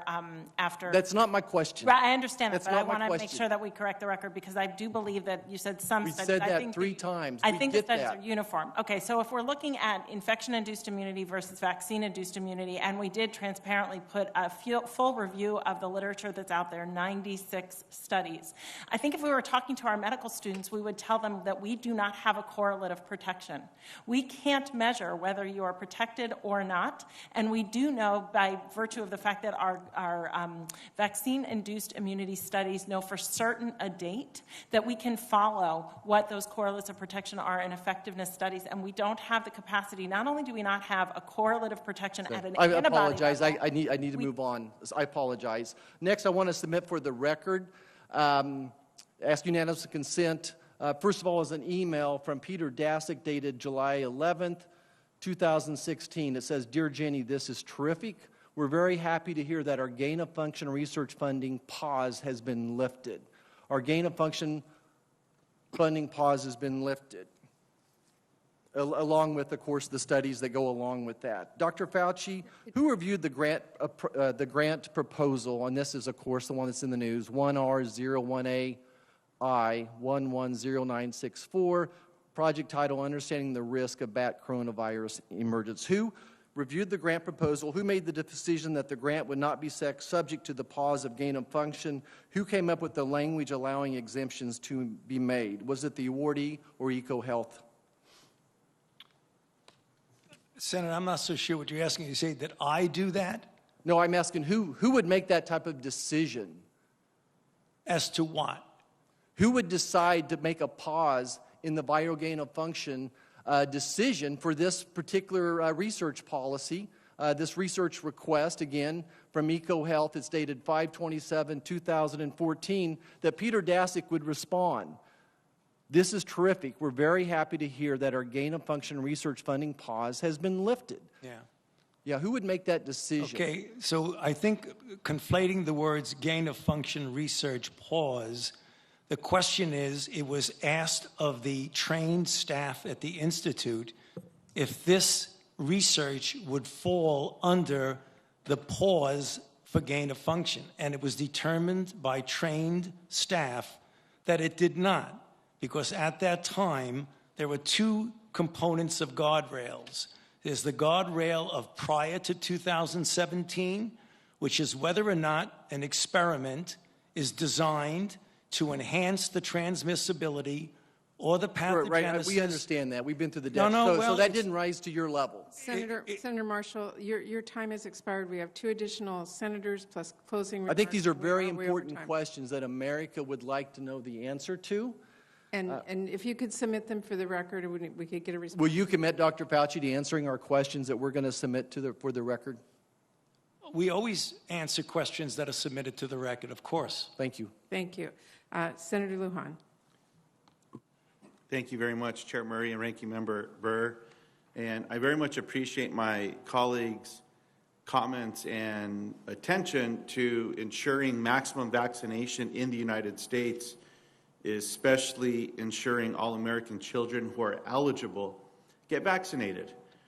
Because of that line of questioning, I'm able to turn my attention in another area that has been talked about a bit today, but I hope we can dig a little deeper. And although the United States is making progress vaccinating people, I'm concerned about the low level of vaccination in low and moderate income countries. For interconnected border states like New Mexico, our physical and economic health depend on international cooperation. Much of the world remains unvaccinated, and that puts Americans' health and prosperity at risk. Though 49.6% of the world's population has received at least 1 dose of COVID vaccine, only 3.7% of people in low-income countries have. And yet in the United States, 15 million vaccines have been thrown away since March 1. Dr. Fauci, I appreciate your comments to Senator Smith on this topic, and again, I'd like to dig in a little more. Dr. Fauci, do low vaccination rates concentrated in parts of the world allow COVID to spread unchecked? Yes, Senator, and that's the reason why, as I've stated publicly very often, that a global pandemic requires a global response. Because when you have vaccine dynamics that are rather robust in countries that are under-vaccinated, then what could conceivably happen may be likely. Certainly there will be mutations, and sometimes mutations aggregate to the point that they lead to a new variant, which would be of concern, particularly if that variant has the potential of evading the vaccines that we already have. And Dr. Fauci, you anticipated both of my follow-up questions, which were asking about the concerns with new variants and evading vaccinations that are currently available. Now, I open this question up to the panel. Yes or no, do low vaccination rates in large swaths of the world put the United States' health and economic recovery in jeopardy? Dr. Walensky? We absolutely need a global response. I think that the line is no one is safe until everyone is safe. Dr. Fauci? Definitely, yes. Dr. Woodcock? Yes. Ms. O'Connell? Yes. Dr. Woodcock, the more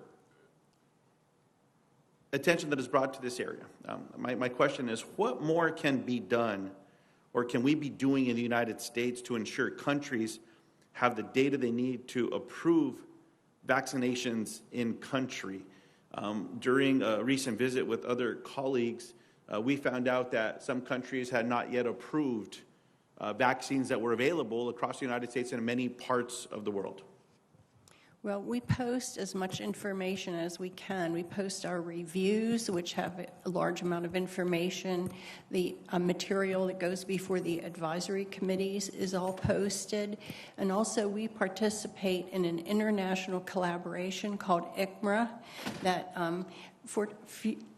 often I'll be on a call. There'll be representatives from 90 to 100 different countries. It's only regulators, and we talk about the challenges and how we can overcome them, and specifically as a vaccine area. So the FDA is very happy to collaborate to the extent we can by law with any country to help them with their regulators in getting information that they need.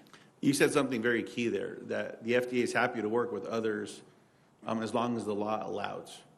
And one of the areas that I'm very interested in pursuing is what is not allowing the United States to fully work with other countries in this space. The United States has actively engaged in international efforts like COVAX and other regulatory harmonization efforts, but the reality is that low-income countries remain largely unvaccinated. While the amount of discarded vaccines is a small percent of vaccine doses successfully administered, each wasted dose represents a missed opportunity to protect the health of a person and stop the spread. And so how can we maximize that? And I'm very interested in pursuing what is standing in its way. How can we increase those efforts? What's required for us to work with countries so that they have a rapid response ready to go? I learned that that exists in Ecuador, even in areas of indigenous communities where they've proven that if they can get the vaccine, they can get it into people's arms relatively efficiently. And so, Madam Chair, I want to be respectful of my other colleagues. I'll submit the remainder of my questions into the record. I want to thank each of the experts that are here today, and I look forward to working with each and every one of you to get more people vaccinated and stop the spread of COVID. Thank you so much. Thank you. Senator Moran. Chairwoman, thank you. You and Ranking Member and witnesses, thank you for joining us now this afternoon. First, Dr. Walensky, I'm interested in learning what the administration's plan may be in regard to vaccination mandate. Just days ago, you signed off on the emergency use authorization for pediatric COVID-19 vaccine. The issue of mandates is roiling across the country, and while there are many parents who are interested and willing to get their young children vaccinated, there are also other parents who still question the pediatric use emergency use authorization and are concerned about a potential federal vaccine mandate. I share the concern about federal vaccine mandate. I urge the CDC and the administration against implementing a vaccine mandate for students. Forcing parents to vaccinate their children as a requirement to attend public school would be, without a doubt, a federal overreach. federal government mandates for children to attend school. That would represent an extreme departure from our educational system's historic, long-standing reliance upon local and state control. And in my view, the decision to vaccinate a child should be left to the parent and their trusted physician. It's a private relationship the federal government should not be inserting itself into with a mandate. Perhaps all that commentary is unnecessary, and you can just assure me that that is not what is the next step in mandates from the Biden administration. And if just you can only answer, maybe perhaps you can't answer what the Biden administration is going to do, but what is your thoughts and what would your recommendation be?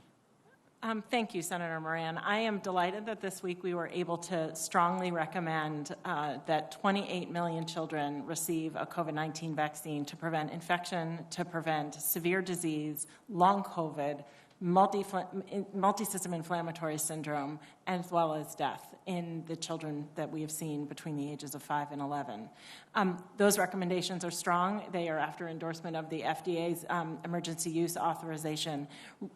Vaccine requirements are left for schools are left to the local jurisdiction, and so we will leave those to the local jurisdiction to make those decisions. So Kansas parents who may have concerns about whether or not their children will be able to attend school, that will not be a decision that's made without a vaccine. That's not a decision that will be made by the CDC or the Biden administration, but remain a local decision to be made by a local board of education. I will always encourage that parent to get their child vaccinated and speak to them about the information and communication and education that they need in order to get their children vaccinated. Right now, at this moment, those decisions are made at the jurisdictional level, as they are for vaccination of other vaccine-preventable diseases among children. I felt better when you said, before you said right now, and that just causes me to, again, ask, is there any intention to change that long-standing practice? Not to my knowledge. Thank you. Let me call on Ms. O'Connell. Ms. O'Connell, I've been a supporter and seen the value. A long time ago as a House member, I offered a Moran 10-point plan on saving health care costs, of reducing health care costs. One of those components is the value of community health centers. And I'd like to give you the opportunity to tell me what it is that can be done, should be done, to continue to include those community health centers who have played an integral part in combating COVID-19, that they're capable, more capable, and prepared should there be another pandemic. Well, Senator Moran, thank you. This is one of the things that you and I have in common. Strong supporter of our federally qualified community health centers, our rural health centers, and the program that HRSA runs to support both. We've seen the FQHCs play a significant role in distributing vaccine. We're also running a pilot program right now, which allows them to distribute free at-home rapid tests to families, and I think that's another important way in which they can contribute to this response. We're hoping to scale that up by Thanksgiving. Right now it's in 8 states. We've also been able, through the FQHCs and rural health centers, distribute masks to families that might need them, high-quality masks, and of course they continue to provide clinical care to families that seek their care there. So continue to see them play a significant role, and we're always looking for opportunities to increase the impact they can have in this pandemic. I thank you for that answer, and I want my community health centers to know how valuable they are, not just in a time of a pandemic, but throughout daily life of lots of Americans. I just visited one in Kansas City, Kansas last week. Again, reminded that they serve a very valuable purpose and a way for those who might not otherwise access the opportunity to have a consultation with a healthcare provider to be able to do so and to make a decision about how to care for themselves and their families. Thank you very much. Thank you, Chairman. Thank you. Senator Burr, any closing remarks? Thank you, Madam Chairman. To all 4 of our witnesses today, thank you for the job you do, and more importantly, would you go back to the host of people that are behind you in this work and thank them on behalf of the committee. Dr. Walensky, I didn't have this on my list today, but the questions have precipitated it. Do you really not know the answer to the number of vaccinated individuals at CDC, or did you just not want to answer Senator Cassidy's question? We're still actively working on collecting those data, and those data are updated in real time. Could you provide that for the committee by Monday of next week? We are working towards updating those data, and I would have to speak with my staff about where we are and whether those numbers are going to be available on Monday. Dr. Walensky, I just remind you that there's an executive order in place for all federal agencies that vaccinations for federal workers be concluded by November 22nd, and it says that actual date is November 8th, which is next Monday, because disciplinary actions have to begin on November the 9th. So if the collection is still in process, how are you going to start disciplinary actions based upon the executive order? We're actively updating those data. I just don't know exactly when they will be fully in, but certainly we will have those data by the appropriate deadlines. Well, if CDC doesn't have to live by the rules, why should employers have to live by the mandate rules? As I mentioned, we will actively make sure that we are complying with the rules because we want everybody else to as well. Let me ask one last question, because I think what you've heard is a frustration by members about confusing messages that go out. It's confusion when somebody has to be vaccinated, though they've got natural immunity. It's confusing when this policy is in place for masks and then over here it's changed. And I realize this is an evolving thing. But correct me if I'm wrong. The CDC website currently says that if you have had COVID in the last 90 days and you leave the country and you come back in, you're not required to be tested before you come to the United States. The website says we recommend that within 3 to 5 days of returning to the United States, you should have a COVID test. I'll leave on Sunday. I have double vaccination. I have a booster. Next Thursday in London, I'll be required to have a COVID test in London before I can fly back into the United States. The CDC's own website puts more value on natural immunity than they do on 2 vaccine shots and a booster shot.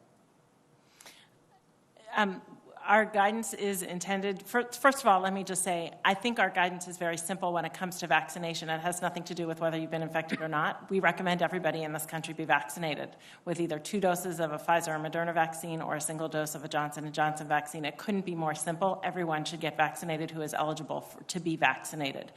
With regard to our travel, our travel guidance and our travel restrictions are to keep Americans safe, to keep people traveling to the United States safe, and to keep our local communities safe. Let me repeat what the guidance is. That if I leave the country and I've been infected and recovered from COVID in the last 90 days, I can come back in the country without a requirement to be COVID tested before I come in the country, though I'm recommended once I get in the country to have a test within 3 to 5 days. If I'm vaccinated and I'm boosted, if I leave the country, I've got to physically be tested outside the United States before I can return to this country. I'm not asking a question, I'm making a point. That is so confusing that there's every reason to believe that the American people can look at this and say, what the hell are you guys doing? What are you judging this based on? It's not common sense, and it's certainly not science. The scientific ground for these tests is that these PCR tests can stay positive up to 12 weeks. And so what we're working to prevent is that people who would have a persistently positive test from prior infection not be confused with people who are newly infected in that country. They actually have to prove that they've had a positive test. So we're not looking and misdiagnosing them as newly infected. Well, it's the science that's informing that policy. Your stated policy suggests that you put more value on natural immunity. It does. It does. It's the performance of the diagnostic tests, unfortunately. Thank you, Madam Chairman. Thank you. That will end our hearing today, and I want to thank our panelists, Dr. Walensky, Dr. Fauci, Dr. Woodcock, and Assistant Secretary O'Connell. You've all been very patient, and we appreciate a very thoughtful discussion about our ongoing response to this pandemic and the path forward, and I really do appreciate all of you being here today. For any senators who wish to ask additional questions, questions for the record will be due in 10 business days, November 19th at 5 p.m. And with that, the committee stands adjourned.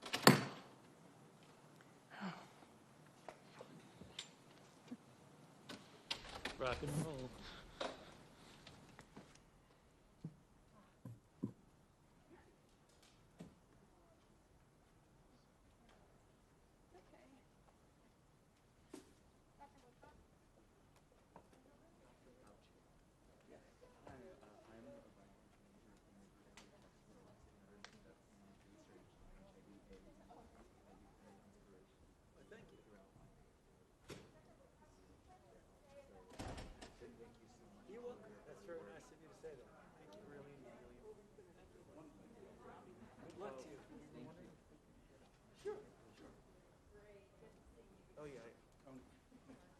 Hey, buddy.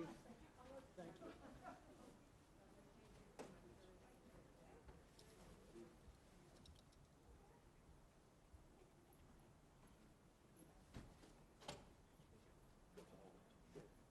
Excellent. There you go. Thanks. Appreciate it. Oh, thank you so much.